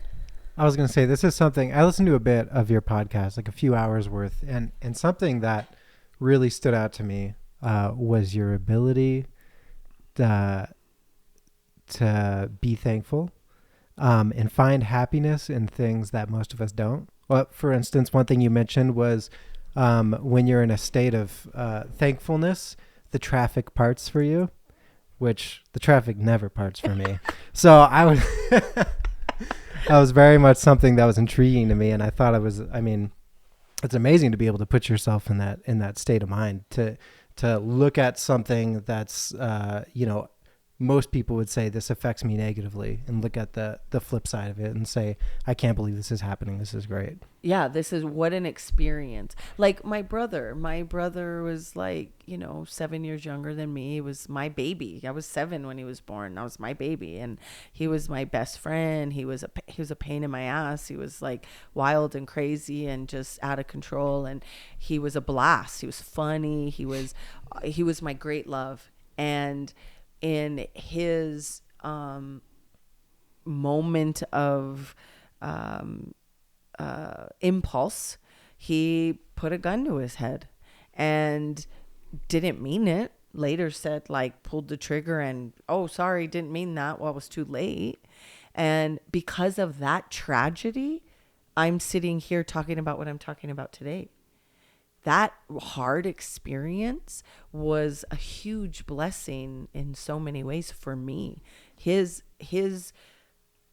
experience put me on my path to experience, and it helped me to understand things in a totally different way, right? So to be able to say thank you, and then for him to live and to be grateful for that experience and the jokes that we have from it, and he ended up passing I don't know, he lived a very long time. He passed just a couple of years ago from a whole different issue. But it was in that tragedy that if we really look at like, what is this, we can find so much to be grateful for. Was it a test? I'm a big believer in this. You're a spiritual warrior, right? You're a warrior. You come here to experience. This is a test. How am I going to handle this tragedy, this hard time, this like, am I going to, pull myself up and by my bootstraps and get to work, or I'm going to lay down and feel sorry for myself, right? How am I going to, and then what came out of this? There's always a blessing, a lesson, a teaching, something that comes out of it. And I'm a firm believer in, like, my other brother went to prison around that same time, around the time that my brother passed. So a couple of years ago, he did 8 years. And I always would say, thank you so much that you had that experience so that I didn't have to, because I just can't imagine. He was in, isolation for a period of time. And I'm like, I can't. And I've had some hard tests while he was in, but I'm like, and he'll say to me, like, I can't believe you had to go through all that. But I'm so grateful for anybody who's been incarcerated, who's been cold. I hate being cold. Who's been hungry, who's been, suffering in some way, drug addicted, whatever. Thank you so much for having that experience, because I get to have this one, because you're having that one, because the numbers balance, because you're having that one, I get to have this one. So I don't take for granted the experiences I have when I'm on a boat, a catamaran in the middle of the Great Barrier Reef, snorkeling with clams that are as big as my truck. Thank you so much that they're having that experience so that I can have this one. Because so easily could it be the other way around. Mm-hmm. I wish that world leaders and the different religions and just everybody who has a conflict with each other would just live their lives and try not to impact other people with their nonsense. The thing is that... Or force it upon other people, right? Right. And I'm all about freedom, but I'm also fully aware that, it's a fine line. It's walking that balance. Like, I'm very much about, like, do what you want, do what you feel, but also take into consideration that everything you do affects somebody. So whether you realize it or not, like, I think it was that movie Crash. Do you remember that movie Crash that came out like a really long time ago? That was a great movie. Yeah. So like one person affected the other, and some of them never even crossed paths per se. That's how we affect each other. The problem with, I think, let's face it, we could fix a lot of problems overnight if there wasn't politics involved. It's they're doing a lot of this on purpose. What would you tell someone like that? Like a dictator type person, or like a Putin, or like an eccentric person like Donald Trump, or somebody who's like just overbearing and just, pushing their views in other people's faces to the extent where they just stress other people out or cause trauma to people, or just... What would you say to someone like that who's affecting other people in the negative way? What would be your advice to someone like that? Well, first I would say good job on triggering all of humanity, because obviously they have some wounds they need to work through, because it only affects you if you're wounded. Yeah. Great point. It's like you have these nut jobs. I shouldn't say nut jobs, because I don't know, out of the list of the people I just mentioned, that I don't know. I actually just said 2 names, but you have people who can say or do anything. We don't have to pay attention to it. No, that is what really, I'm like, thank you to the media. Mm-hmm. Thank you to humans being very addicted to drama. Because I don't really feel like we always get the full story of things. So it's so easy to get caught up in drama when we only get pieces of stuff. So when we get pieces of conversations, we only get so we don't really know. But I'm also, to me, I say, like, to a Donald Trump, I say, thank you so much, because you literally showed the entire consciousness where we're at. You caused such a storm of uproar. Brought everybody to the table. Oh, everybody. And so that tells me where we are collectively. Yep. Good, bad, or whatever. But also, I would say to any of them, like, tell me about your mother. Because we're only who we are because of our parents. You were going to say something? No, I was laughing. No, he's laughing. Oh, you were laughing.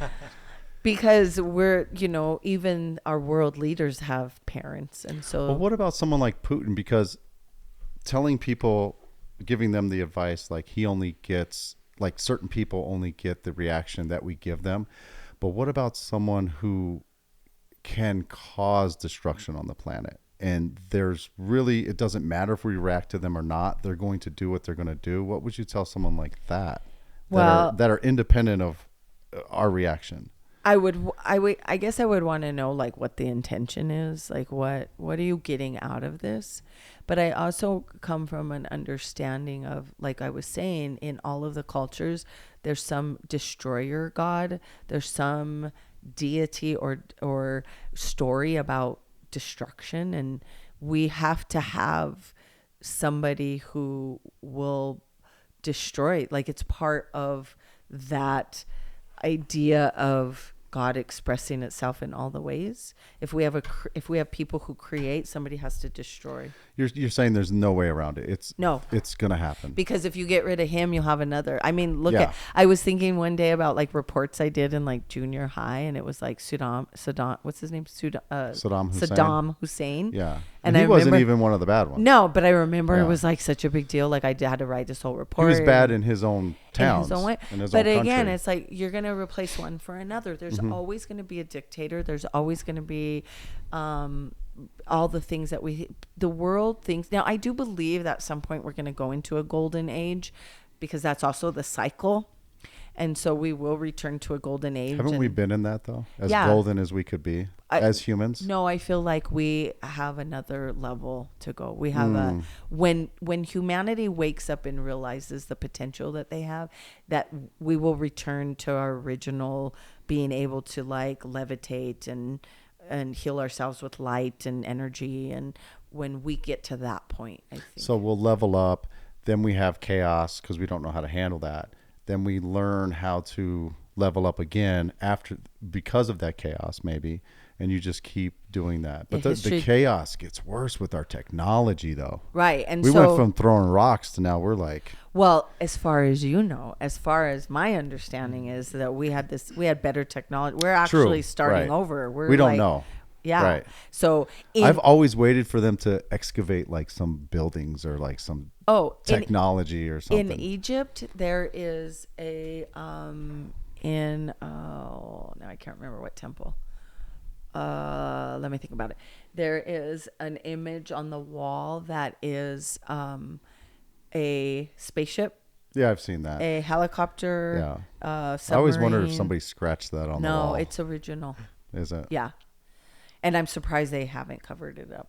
I've always wondered if somebody scratched that on the wall. Yeah, no, it's original. Because my guide that I work with, he's pretty knowledgeable. Yeah, I've seen the pictures of that. That's weird. Yeah, and you have to look for it. Like there's a lot in that place. There's murals everywhere, and so right there it tells us, and they have found like spark plugs from carbon dated like 12,000 something. How is that possible? Why would you have a spark plug?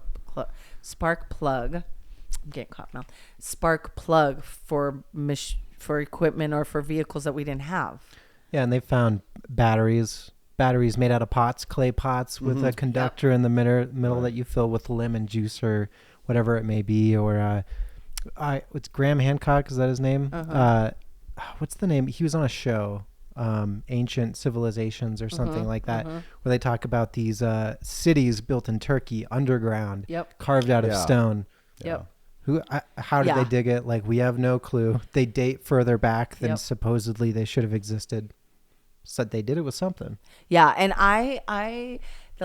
one of the Egypt classes I taught, I read a transmission from somebody that had channeled a story or I guess it was just we'll call it a transmission about the flood, and that humanity, if we think of, Noah's Ark, we could think of it kind of in that idea where somebody collected, harvested. That was at about the same. That was at the same time too. That was about 12,000 years ago. Yeah. And so during this flood, this great flood, there was a ship that harvested humans, certain people, because they couldn't destroy humanity. They were supposed to destroy humanity. What do you mean harvested? Like collected them, like gathered them and put them on the ship. And so the story is that God was like disappointed with humans and said, just clean up down there. And so flooded the earth. Well, the story is that Thoth, who is the sun in this story, he had a soft spot for humanity, and he said, I can't do it. So he collected some of them and held them in a ship for the however many days that the earth flooded. And then he came back down, and in Egypt, in the area where the Great Pyramids are, is where he started civilization over again. And it seemed like there were some other high points on the planet that people barely survived on as well. Yeah. And you'll see that all over. So, that's the only truth I seem to find consistency in. The rest I honestly feel, if you want my honest opinion, that most of our history has been changed for us to be controlled. Because if we really knew where we come from and who we come from, and, a lot of indigenous cultures, they have all the stories of the star people and their ancestors in the cosmos. A lot of people do, yeah. Yeah, and so those aren't made up. Those aren't myths. I think those conspiracies a lot, but then I wonder, at some point, somebody has to snitch. Like there has to be some old guy on his deathbed who's like, "Here's this book," but it never happens. Well, they keep saying like the Blue Book Project was one of them that they had. I've had classes where we've had encounters. We've had visitation. I did a class where I got the message the day I was preparing. I got the message, take them to the park. And Daniels Park down the street from, it's not Daniels. The one on 20th. It's like the baseball field over there on 20th. Ruby Hill? Maybe it's Ruby Sloan's Lake, because the lake is nearby, but you're talking towards the highway? No, between like Wadsworth and Kipling. There's a park on 20th. And it's like a baseball field. Oh. I don't think it's Daniels. I think is it Ruby? No, Daniels is south. Yeah, Daniels Park is in Highlands Rest. Yeah, the one you're talking about. Yeah, I don't know the name of that park, but I know what you're talking about. So it's just 5 minutes from my shop. Yep. And so I got the message, and I was like, I usually don't take people out of the container. When I start a class, we open sacred space. I create a vortex around the space, and we don't leave until we close it. So I'm like, I don't know. So by the end of the night, I asked the group, I was like, and we were working with what I call the galactic relatives. And so I said, we're working with them all day. And so I'm going to, I got the message to go to the park, and I said, are you guys down for it? It was kind of cold. And they said, yeah. So we went to the park. And so I did what I always do. And I call in the directions. I opened sacred space there. And so I'm looking up at the sky, and it's like, no clouds. There's stars shining. And so I'm, doing my thing, opening, talking to the galactic relatives, and a shooting star goes by. And so I'm like, okay, right on. Like, that's our sign, right? And everybody's like oohing and ahhing, like, I'm literally talking to the sky, and there goes a shooting star. So I'm like, that's our sign. So then I get them, they're all down on the ground, and they're like in a process, and, I'm working with the tobacco, and I see a light flashing, and I'm like, okay, that could be a plane, that could be, but then I start to look, and I'm like, well, there's the street lamps, and that doesn't look right, and it gets closer and closer, and it's just hovering. And so I tell them, I need everybody to sit up and look. Tell me what that is. Could have been a drone. Could have been a drone. But we kept looking, and I'm like, it's not this, not that. The way it was moving, well, then it got closer and closer, and then all of a sudden it just shot off. Okay, so we're like, okay, could have been many things, but we know it wasn't a plane. So we start to walk away, and all of a sudden 3 huge lights just come close to us, huge, and just start flashing like Morse code signs. And I'm like, wave to them, say hello, this is who we've been working with all day. And well, during that time, a huge cloud had hovered over, and I got the message that they were hiding in the clouds. And so as soon as they flashed their lights at us a few times, and then they So do you believe in aliens? Oh, yeah. Yeah. But we call them galactic relatives. They don't like aliens. Yeah. They're like, we're not alien to anything. We're Nobody aliens is. if you think about it, to somebody else from a different perspective. We're all from the cosmos. So, right. I have been in contact with what they call the Nine. The Nine is a group of guardians that watch the earth. And you've been in contact with them? Yeah. When I do processes in class and stuff, I get channeled information. So they come in. How do you communicate with them? So usually I'll start a process. Like everybody sits in the room, we turn the lights off, and then I open sacred space. I ask to bring in a high vibrational frequency, and it sort of encases us in a bubble of white light, and that way there's no interference from lower vibrations. The first time, so we had that encounter with the actual ships, and everyone will tell you that was there was like, they were floored. They were like, this wasn't a drone. How did this communication begin? So that first night, it was there was that. And over the years I channel, but I would have conversations in my channeling with different energies. Some would be Arcturians, some would be Pleiadians. But they were never. What are those words you just said? So Pleiadians are people from Pleiades, the star system Pleiades, and Arcturians are from the star system Orion. I think that's where they're from. Or the Arcturian star system. So at first I was like, sort of working with what we'd consider like the archangels and that kind of thing. Then that night we had the ships come.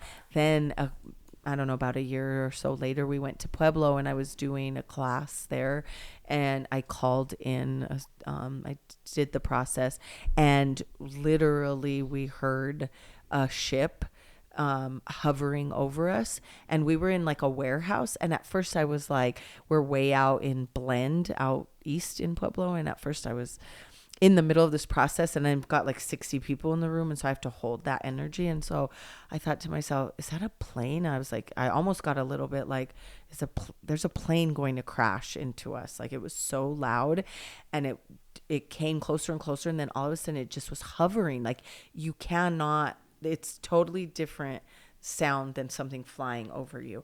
And so I'm like, and there was like a garage door. How did it sound? Like a reverberation. It just was like humming over us, but it was so loud. And I even had to like get louder in my voice. And so I thought, okay, this is what is this? And I'm thinking, is there a helicopter outside? And so then I was like, are we getting raided? Were like, there I didn't know. other people there with you? There's 60 people. 60 people. Taking my class. So it was a 3-hour class. This was outdoors? No, it was inside. Oh, inside. And so we're like in a warehouse. So part of me wanted to like crawl out the door because it was only open. I didn't want to open it because I didn't want to take everybody out of this trance state they were in. So I thought, I need to go see what this is. But then I waited. But then all of a sudden I realized it came to me. They were dropping us off. What do you mean they were dropping you So off? in the process, that you have to understand that the way our reality is not what we're told. So we live in a very linear. You're blowing my mind right now, by the way. This conversation totally went another direction. I was not expecting this, but please continue. So, the linear understanding is that like things are physical, and you can't, you have to like physically see beings to communicate with them. We can communicate telepathically. And so most galactic beings will communicate telepathically first because it's much easier than like bringing a whole spaceship into another dimension. So when we heard this noise, I thought to myself, okay, something's here. And then I thought, oh my gosh, they're here. But then it was like, they made me realize, no, we're dropping you off. And so as I was saying, tell them goodbye, we're hearing all this commotion. They're dropping you off, and you had no recollection of... No. I had the recollection of the experience, but time and space doesn't mean, it's not the same in those portals.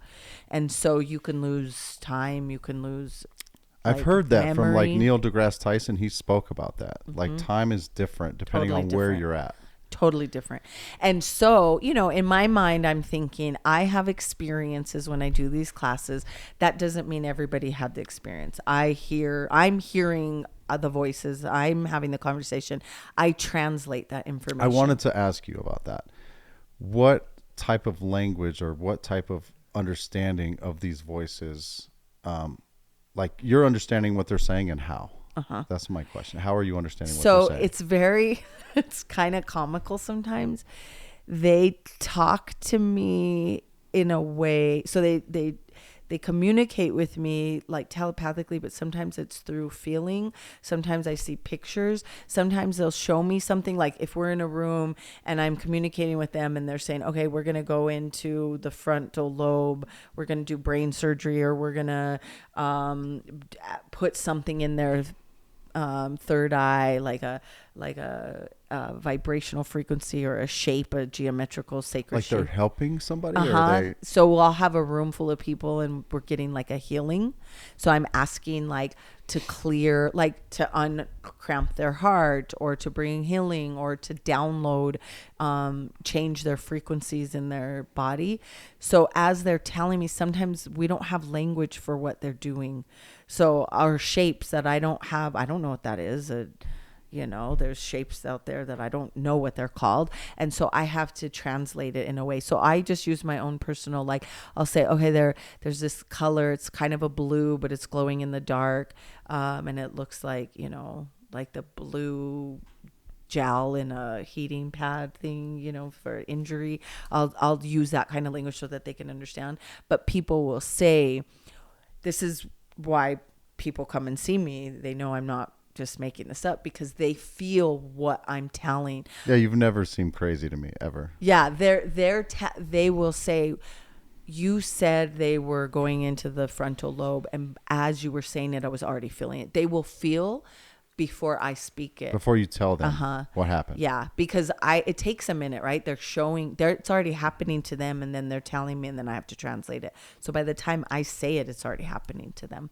So it validates what they're feeling. I'll say, okay, now we're looking into ancestors, or we're going here, or we're going into the root chakra. It just depends. It's like all over.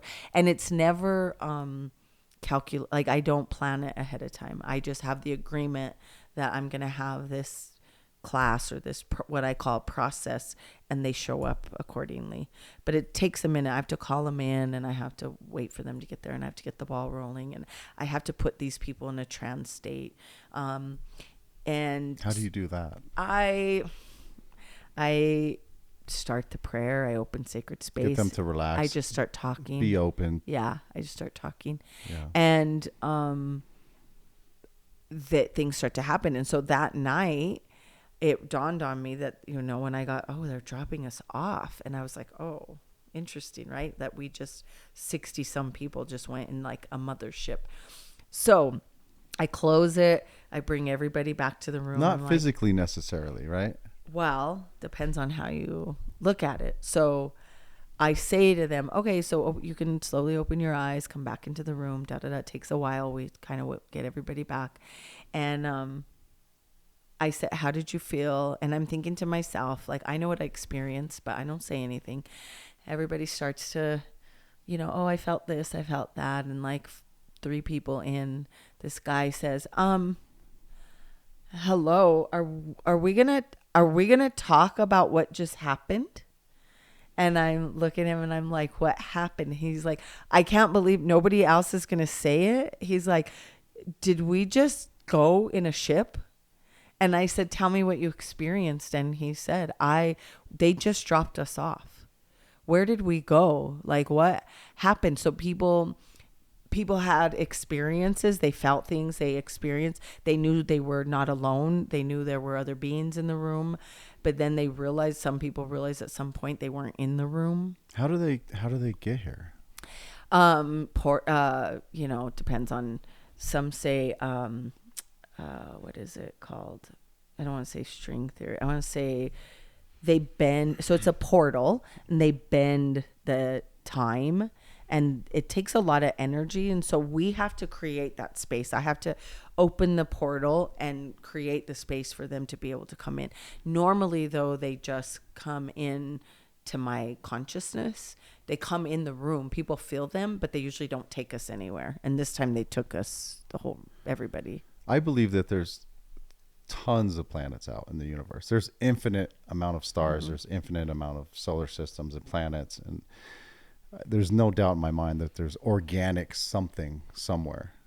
But with that, they would, most creations or most entities will be like us, right? They'll, in the sense that they will be good and bad too, right? Yep. And in this situation, it sounds like they are good, enlightening. Yeah. Did you get the sense that any of them were not good? No, because I always set a very solid vortex of energy. And this is why it's important, like, we stay very balanced and connected. You know, you can't like go to the bar and party down and then do this the next day, like, and think that, like, because my vibrational frequency is affecting this as well. So I have to be in a very high vibrational frequency. I have to prepare myself usually a couple of days, a week before I start to get very antsy. I don't sleep. I'm feel very wound up, like high vibrating, because that energy is already time is not linear. So whether it's the classes on Saturday, I start to feel the effects, the week before. And then by the time the class happens, then I have 2 days of just like feeling wound up. And people will say after that they feel, we call it the spiritual hangover, like they'll feel sick the next day, they'll have like hangover symptoms, they'll have weird dreams, they'll have visitations later, they'll have dreams of beings working on them.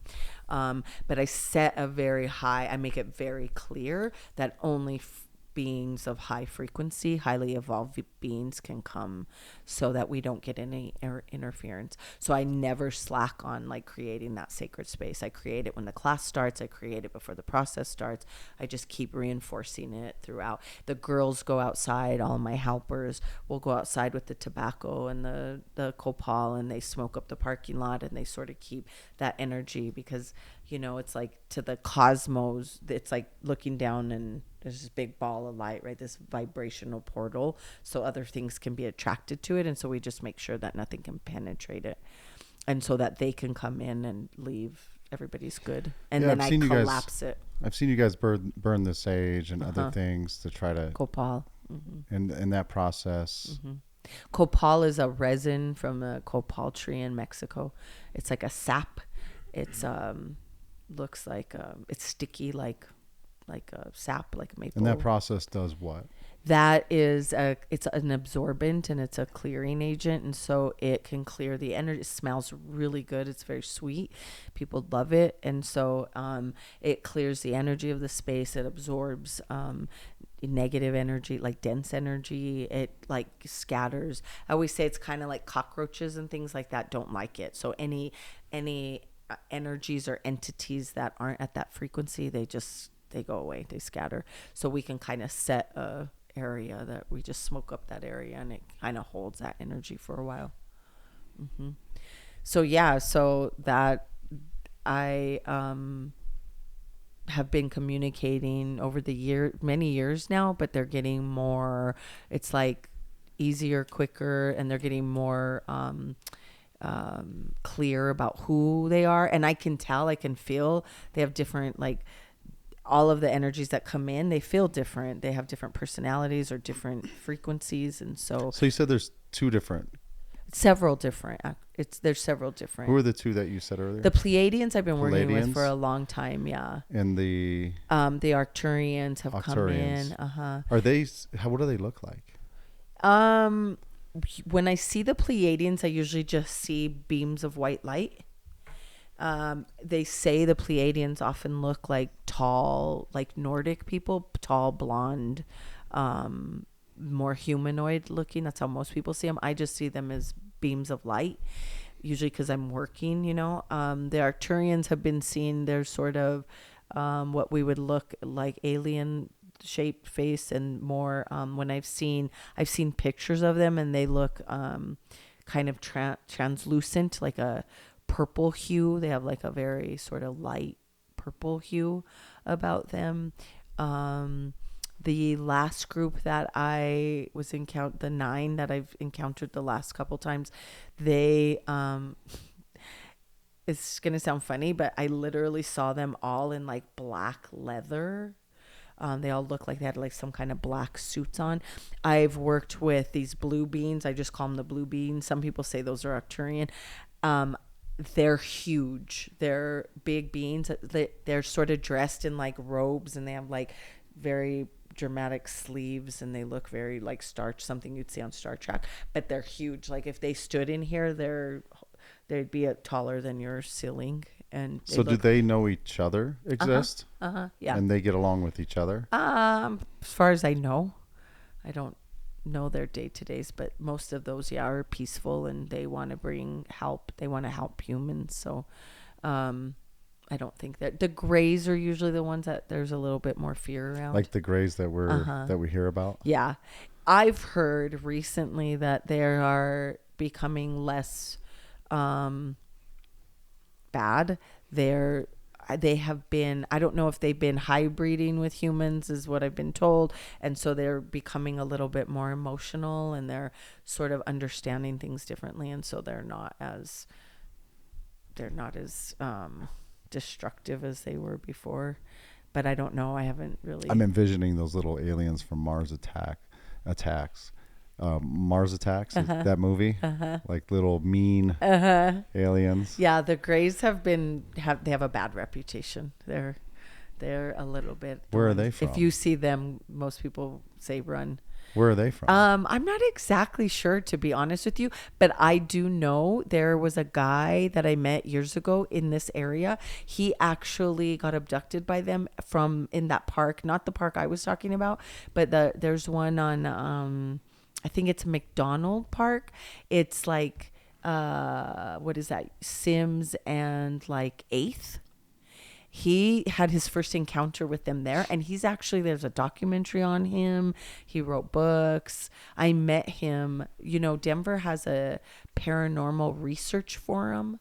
I've went to some of their meetings, and there's a whole bunch of people that they say, are you an experiencer? Like, have you been abducted? And so they have all kinds of meetings on different sort of things like we've been talking about. And I met him probably, 10 years ago or so, maybe more. So do you think our government and other like governments communicate with them as well? Yep. I think most of our technology comes from them. Our technology went crazy. Yeah. If you think about it, even from the 80s. Yep. Well, from 2006 to 2012, we went through 260 years worth of change. So if you think about like your grandparents, if they were born like 1910 or 1920, they saw 100 years worth of change. So they went from horse and buggy to vehicles to the Industrial Revolution, that kind of thing. We saw 260 years worth of change in 6 years. Yeah, sometimes I think about, you look back at the dates and when things were released, like the first iPhone was not, I don't know when it was. It was like 2006 or something. Not that long ago. Yeah, not that long ago. No, and so that is part of what we had seen in the prophecies, is that there would be a huge shift, and that's why I say humans are at some point will level up more, like we will become more evolved in a different way, but that the technology is sort of the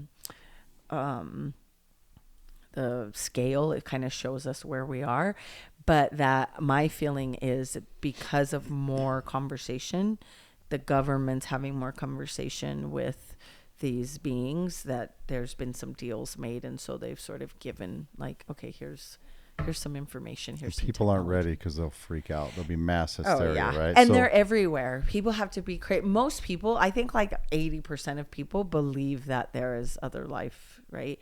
And so I've seen some people that look like aliens, I think. Oh yeah. I'm like, is that an alien? Like just walking around like a human? Well, and I believe that humans are hybrids. We're an experiment. So some of us have that DNA. Do you have that in you? And if we look at it from your creators, some of them were these our, when we look at the stories of our star relatives, we're related to these people. So that's in your DNA. So when do you think the revelation will happen? Like we'll just be, here they are. Yeah, I feel like there's a lot more sightings because more people are, so they're everywhere. The only reason you can't see them is because your mind won't let you. You're not in the state of preparedness or belief. You have to believe things for them to exist. And so people who really believe, they will see them, they will find them, they will search for them. They'll think every blinking light is a spaceship. But people who are fearful or uncertain, they wouldn't even notice them. And I think they're often camouflaged. They hide behind clouds. They can camouflage the way they're, their outer. Did you hear about the Air Force pilots, the U.S. Air Force pilots that seen that object? The Tic Tacs. Yeah. And I know pilots that have told me like, oh, we see stuff all the time. They're just commercial pilots. You don't know if that's one of these groups that you're talking No, about? like I know a guy that's a pilot for, I don't know what airline, but he just, flies like business people around. And he's like, I see stuff up there all the time. He's like, people have to be crazy to think that there's a lot of pilots say stuff like that. A lot of pilots. And, I think that they've been visiting our since before the flood. And I think that if you look in all of our texts, if you look at the Bible, if you look at ancient texts, if you look at ancient art, old art, the Vatican has a ton of stuff. There's old, like even in the Catholic paintings and stuff, you'll see little tiny spaceships painted in them. Well, a lot of these ancient civilizations, the people that survived the floods, they wrote down, there's not books, but I think in some of the writings in like the caves and structures and stuff, there's like stories of after the flood, there was large humanistic type people that came to help them. Yep. To me, that brought them like technology. And that's how they restarted civilization. Yep. Yeah, I don't know. Yeah, I didn't. What did you read about that? Or that was actually, I think it was that show, Ancient Apocalypse is what it's called. And they talked about that cultures all over the earth have these people by different names who appeared and brought them technology that jump-started their civilization. Yep. And that's what led them into the future after this flood, this apocalypse. Yeah, and that's where in the Egyptian teachings you'll see that again, like and in this channeled thing I came across, that they not only dropped them back, right, saved them, brought them back, and then said, this is how you restart.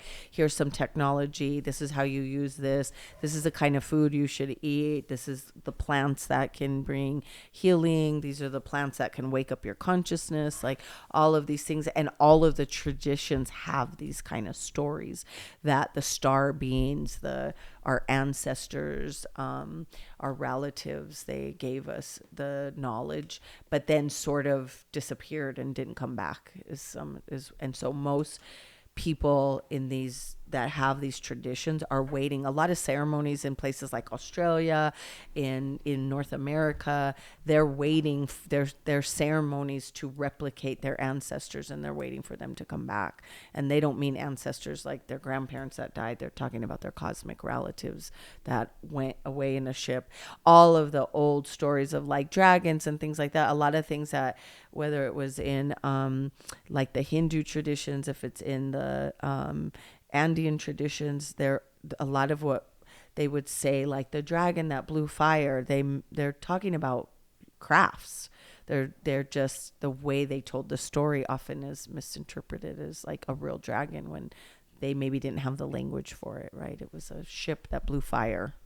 Yeah, similar to what you were saying about gods being misinterpreted. Totally.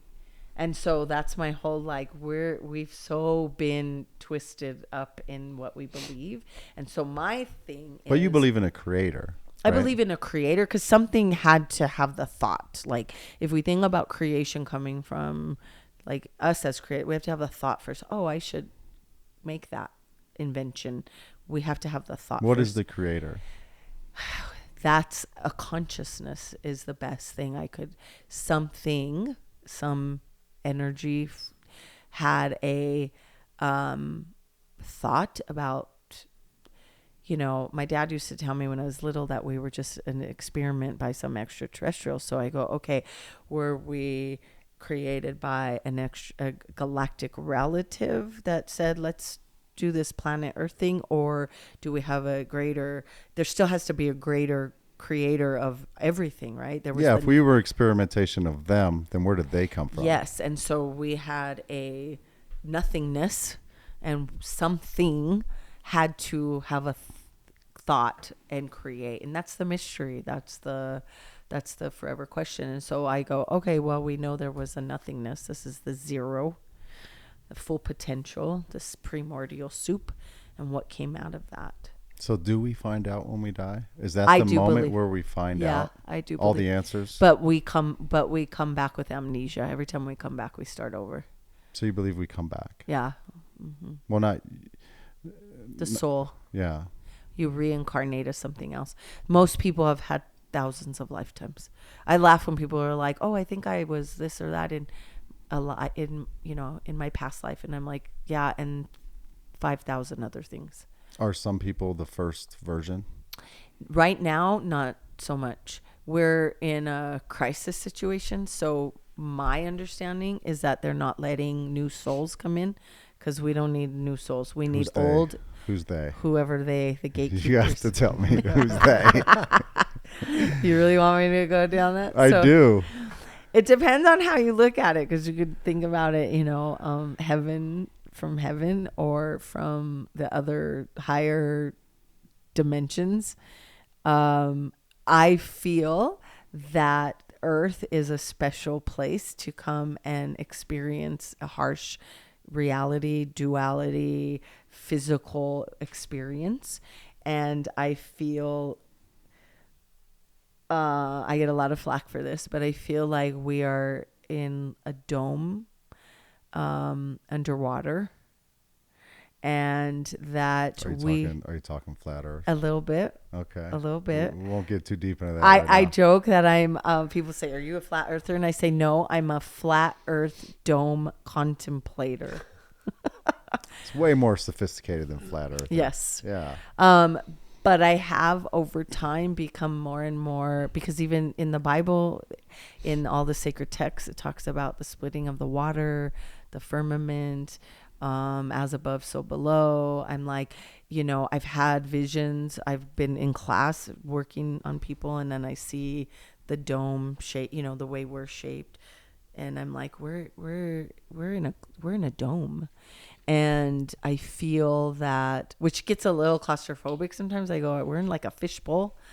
But if you look at, there are ancient, I'll have to send it to you. There's like a picture, and it shows like Mayans, Hindu, I can't remember. It shows several, Inca, Aztec, and they all have a picture of like this sort of like, rock, and it's flat, and then there's a dome, and then there's a tree.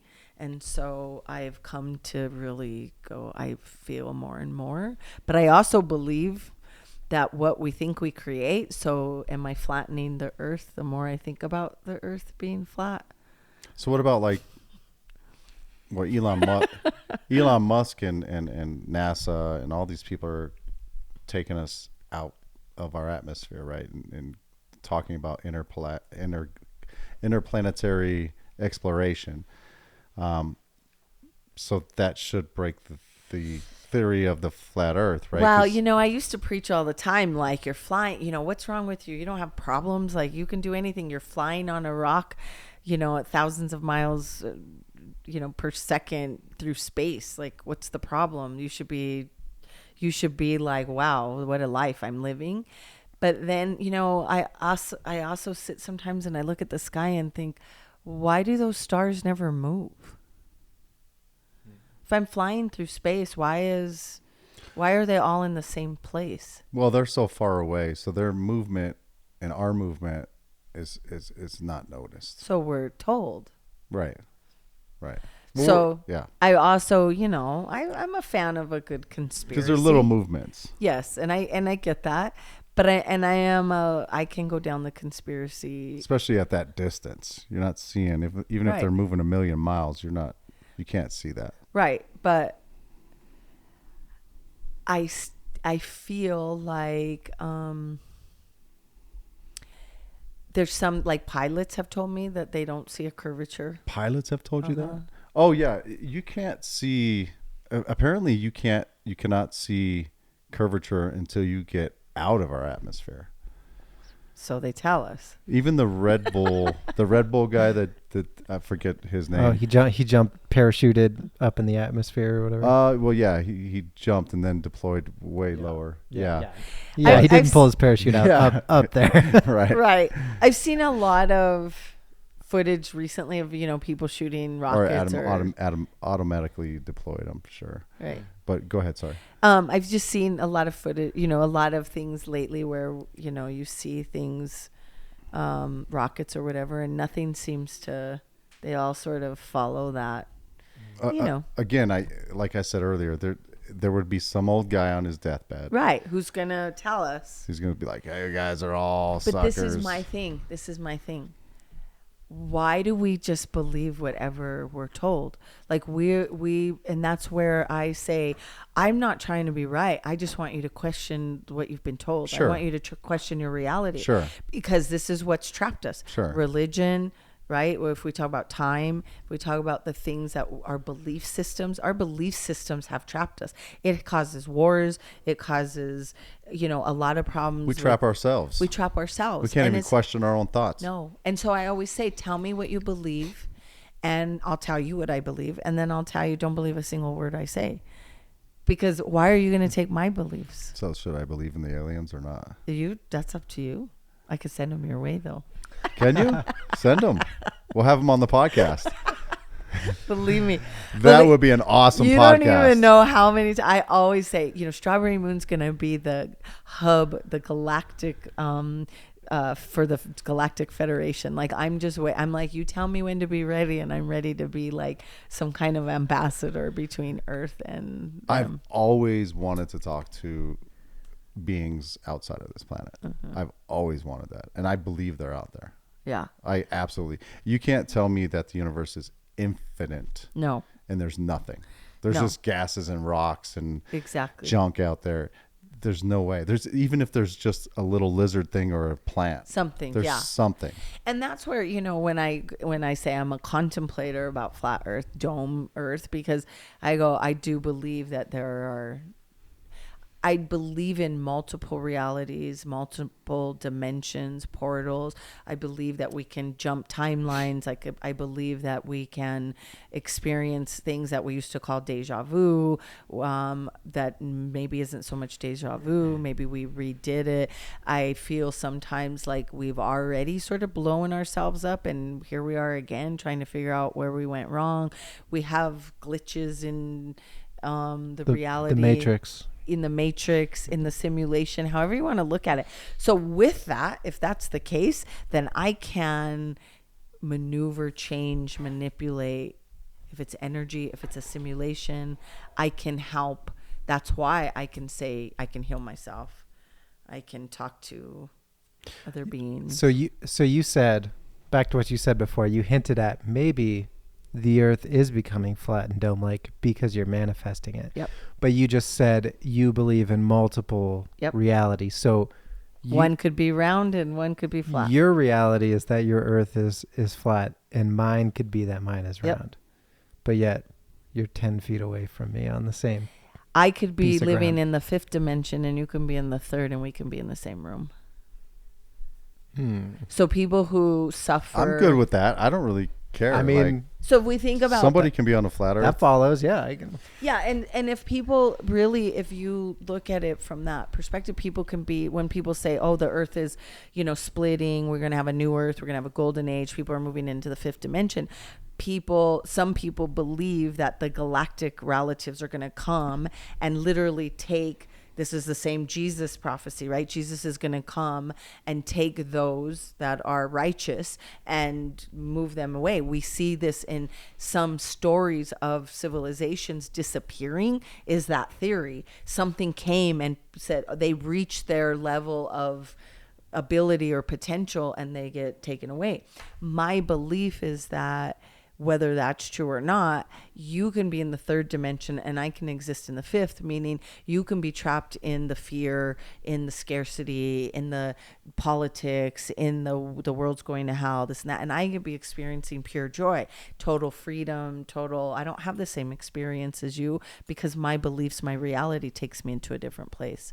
So in believing, when I first heard flat earth, I was like, oh no, I talk to the galactic beings. Who am I talking to if there's a flat earth, right? How do we get through that firmament? But then over time, I start to contemplate things and I see things, but I am also a believer that I create my reality. And the more I focus on it, the more I look at the earth as flat, I can literally take that sphere and start to smash it.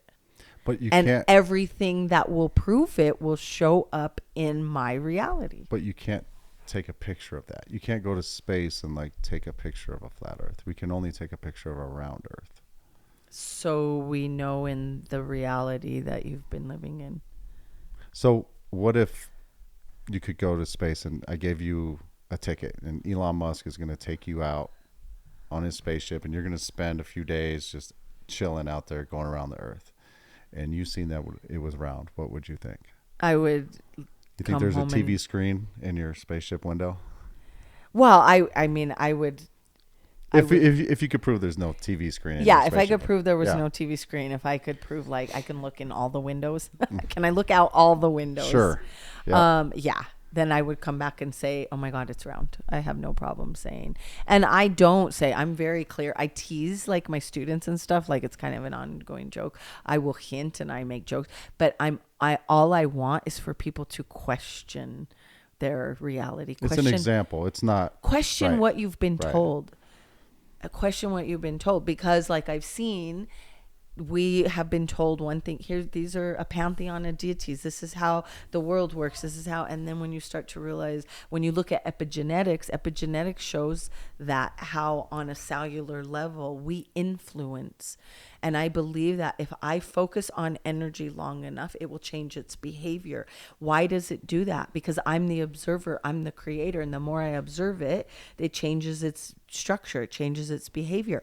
So if I observe Earth, at some point, it's going to change the way it appears. And that's how much potential we have. We can manipulate and change everything. So when somebody sits with me, my observation, people think, oh, Nataline is you got to go see her. She can pick up on, exactly what's wrong with you.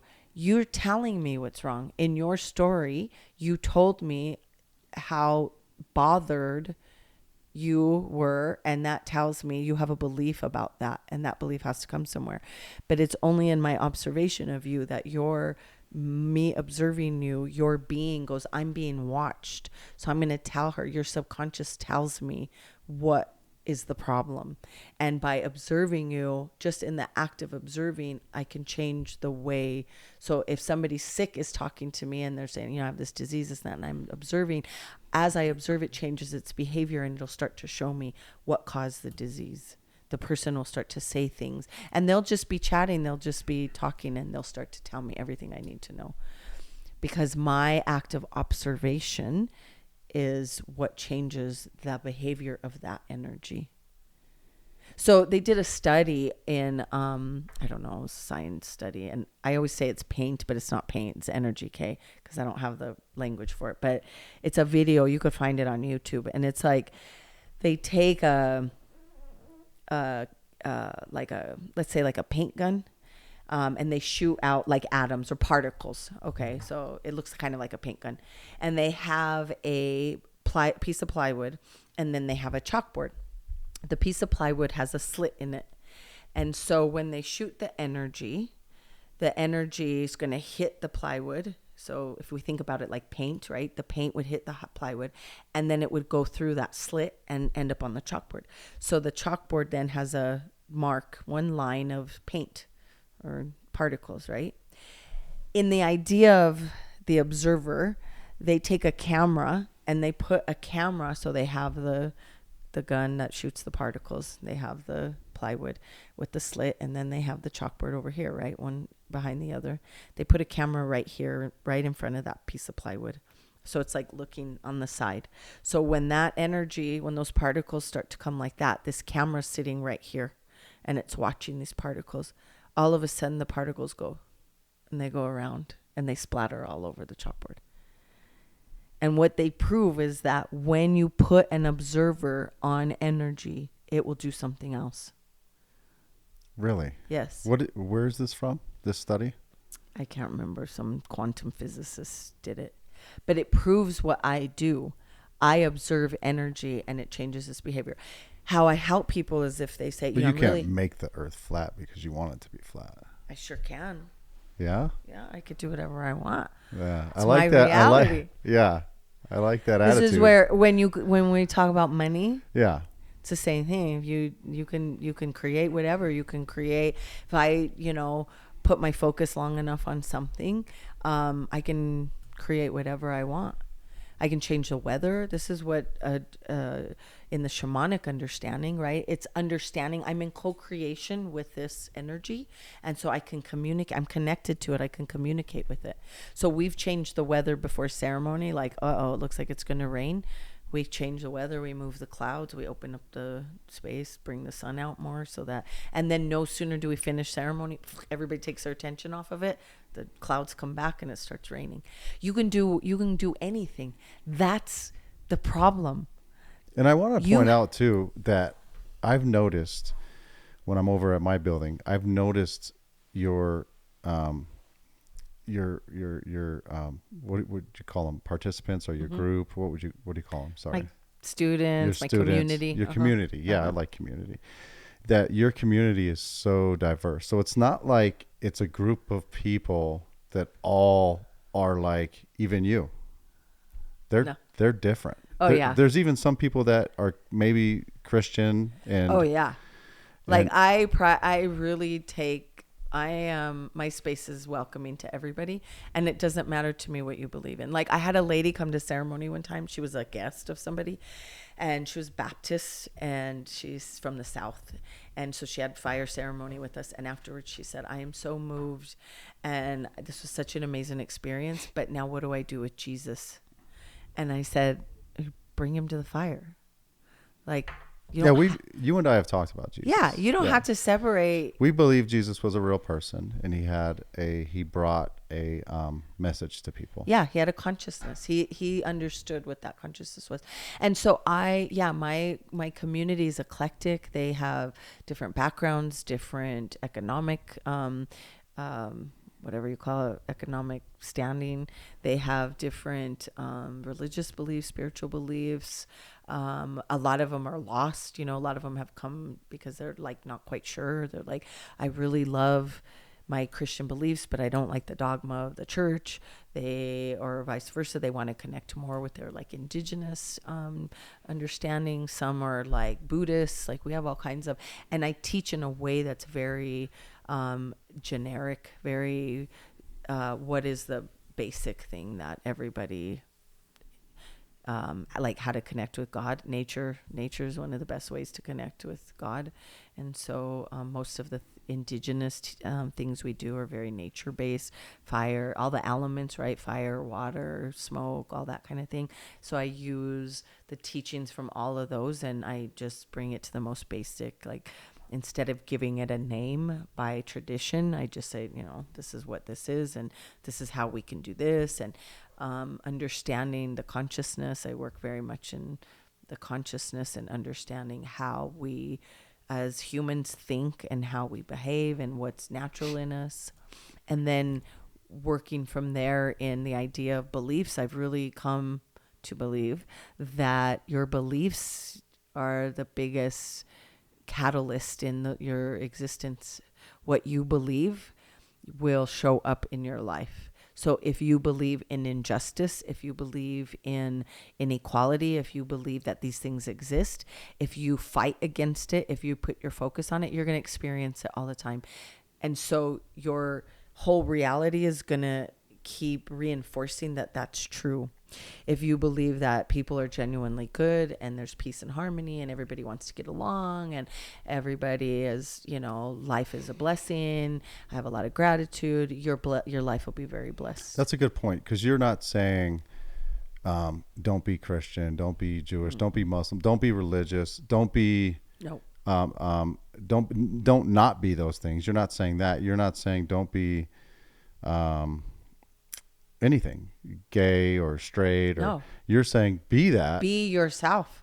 But also think of more. Be yourself and understand. So my biggest push with my community is know thyself. You need to know who you are. So you need to know where you come from. You need to know what your parents programmed in you.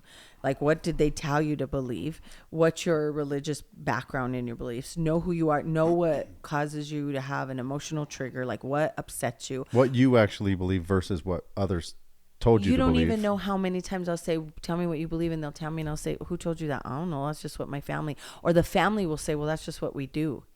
So no one ever tries anything new, where I'm constantly changing. I'll say, you ask me what I believe today, and tomorrow I'll tell you the earth is upside down. I don't know, because that can change, right? And so your beliefs trap you. And so when, if you look at I think it's Buddhists will talk about the emptying the mind, right? Emptying the mind means if I don't have a belief, I can move through the world and have a whole new experience all the time, because my beliefs will be reinforced over and over. Yeah, you can still be a certain denomination of some religion, yep, or an atheist and still believe in aliens. Yeah.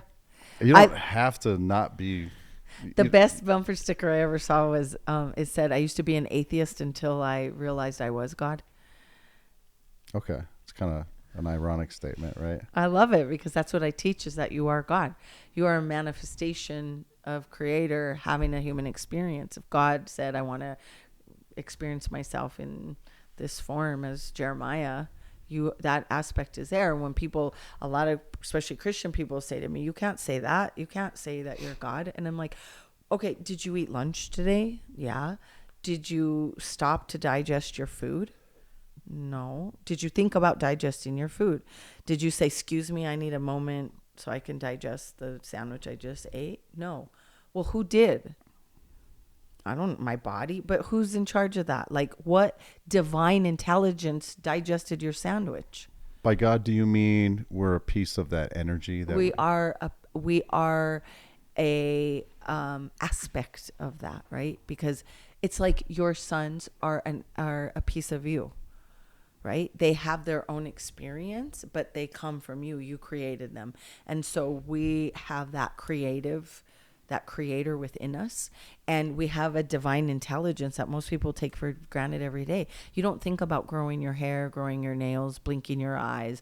It just happens. There's a divine, if I have an itch, there's a signal sent from my brain to my finger before my finger even, how quick, right?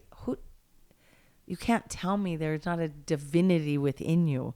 Some highly intelligent force is moving all the pieces. My son asked a question about the soul. This was maybe about 2 weeks ago.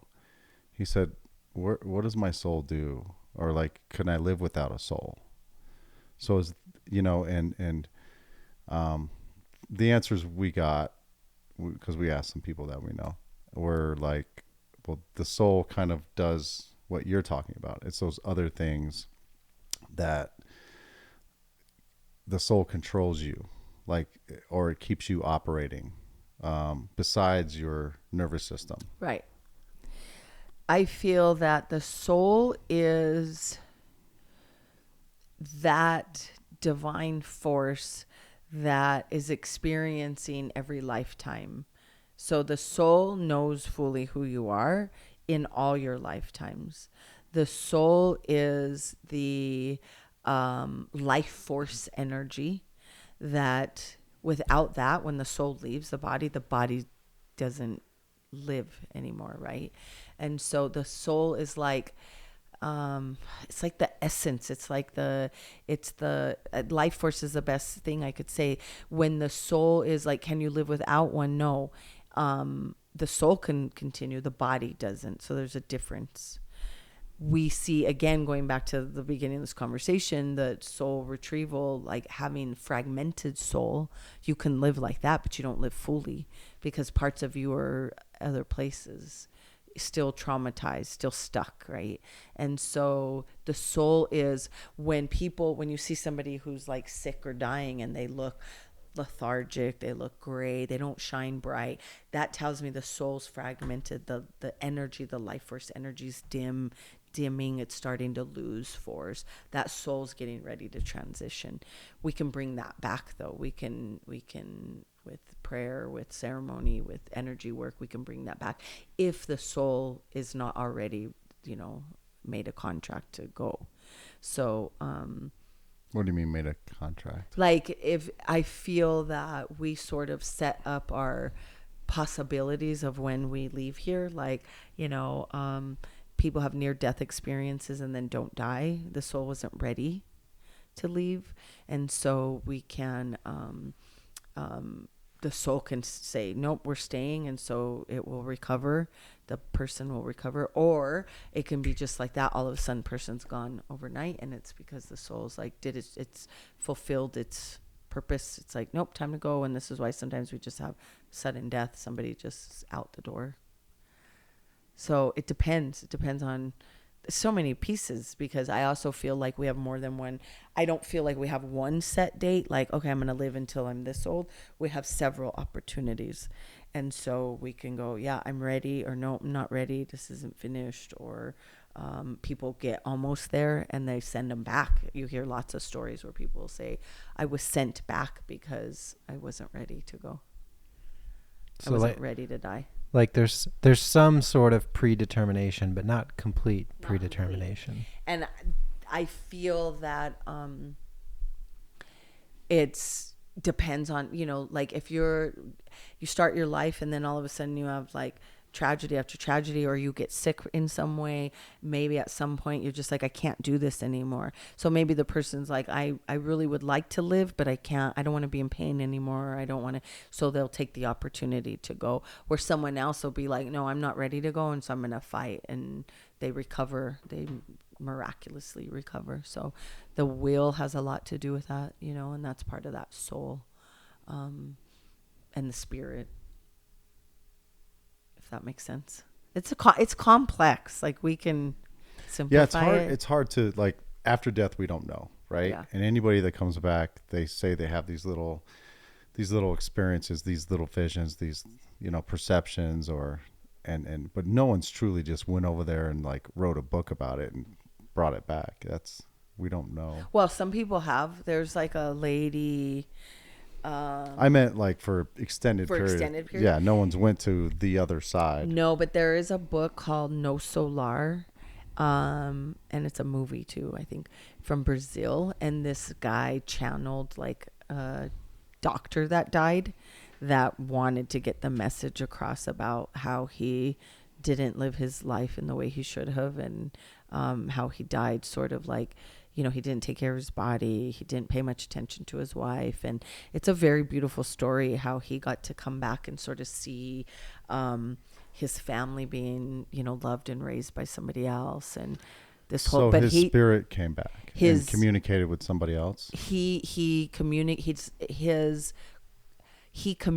from the other side to this writer. He just picked a random writer and said, this guy started getting these like messages. And so he wrote this book, but he talks about his extended life after life. And he talks about like what he was doing over there and like the lessons he learned. And he had a life review. And I've heard that more than once. And I firmly believe that when we die, we have a life review, and we kind of look at how we how we did, and that the judgment doesn't come from God, it comes from ourselves. We look at ourselves and we judge ourselves, which is worse because we're pretty hard on ourselves. I know I'm hard on myself. Yeah, sure. I'm very hard on myself. Michael, are you harder on yourself? Oh, yeah, definitely. You seem pretty chill, though. You probably forgive yourself pretty easily. Yeah, or I just, go somewhere by myself and think about it. Notice how he skirted around that question. Yeah. Yeah, and then moved away from the mic really quickly and changed the camera back to one of you guys. He's like one of the most mellow guys I know. He's like, yeah, don't put me on the spot. I wish I was more like Michael. Yeah. It's probably in you. It's just out of balance. Oh, I'm definitely, yeah. I'm pretty high strung. I'm not too mellow. Yeah. I have to really work on. Well, when you chill. and I first met, we butted heads. Oh, like our first encounter with each other was like, we must have had a past life or something. We were like, literally first day out the gate, we were ready to box. Yeah. She would have beat me up. Yeah, he told me about it. He was like, we did not get along. But I told him too, I was a little bullied in that whole piece of property. It was like, all the owners, well, one of them was always nice to me. The other one is a little bit difficult. So I come sort of having to put my, my masculine energy forward. From the gate. From the gate. This is, yeah. Yeah. For context, you own the building next to the building that you work out of. That the moon is Strawberry in? moon. The strawberry moon. The moon, yeah. Yeah. But he owns my parking lot. So, and I have been there a very long time, and all of the owners sort of let me do whatever because I've been there so long and they're never around. And so it was a little bit like, there's a new boss on the block. And I was like, wait. Nobody told me about this. Yeah. We figured it out. Yeah, we figured it out. And now we have a new neighbor who I think we started off on the wrong foot right away. Yeah. He filled up my dumpster. Oh, yeah. Oh, no, that's not good. Like right away. He just, all the trash from his property filled up my dumpster. But Jeremiah and I are a lot alike, so I wasn't surprised, like, because we're both, it's sort of like, our initial reaction is sort of like, who are you and what, and yet, but we're both very, like, consciously aware of other people. We also like to keep the peace, and we're not just out to like cause trouble. And so we just sort of, I text him, was like, can we talk? And he was like, I don't really want to talk to you right now. And I'm like, okay, but like, I'm not as mean as you think. You caught me I was just getting ready to start a class, and he was like, you need to move all your cars. And I was like, what? All these women? You want all these women to move? You know how long it took us to unload and get these women to sit down? I'm like, it's going to take us another half hour for them to move their cars. I was like, they probably all hated me, huh? At first. But I told them now. I'm like, oh, that's my bro Jeremiah. They're like, we actually know Elisa. She was a coworker, ironically, an ex-coworker of mine is actually part of her community. Yeah, she was walking the Mayan path with me for a long time. So yeah, she went to South America. With you, she right? went to Guatemala with me, and she did some classes. Or is that Central America? That's not Central. South. It's more central. Yeah. She's I love her. She's great. Very nice. Yeah. Talk about somebody that can talk. Lisa can talk. Yeah, she can talk. I can talk. I probably out-talked you. We have so much more to talk to, I'm sure, in the future. I definitely want to have you on at some point. Okay. You threw me for a loop with a few things. You didn't know that I was a flat earth dome. Flat earther, that doesn't. But the alien thing, that really got me. Yeah. I was surprised about that one. Yeah, and I don't, some people, I have a very professional practice. I have teachings I do, and people sometimes are a little surprised that I'm that open about it, but I'm not, because I'm like, I'm not going to hide it, because one, this is the way we're moving towards, and I want people to understand it's not just, people who communicate with other realms can often be looked at as like woo woo or crazy, or you know, I am highly educated and I wouldn't just make stuff up. I've had these experiences, and I also, in all of the ancient teachings, even in the Mayan cosmology, it's very common. It's like in all the texts, this is like who they communicate with in a way that is very mystical. And so I really want to sort of bring that into the mainstream and just let most people believe in them anyway. So if we get more people to experience like what I do in my classes, by the time they make their appearance, it's going to be like, well, we've been waiting for you. It's not going to be like chaos.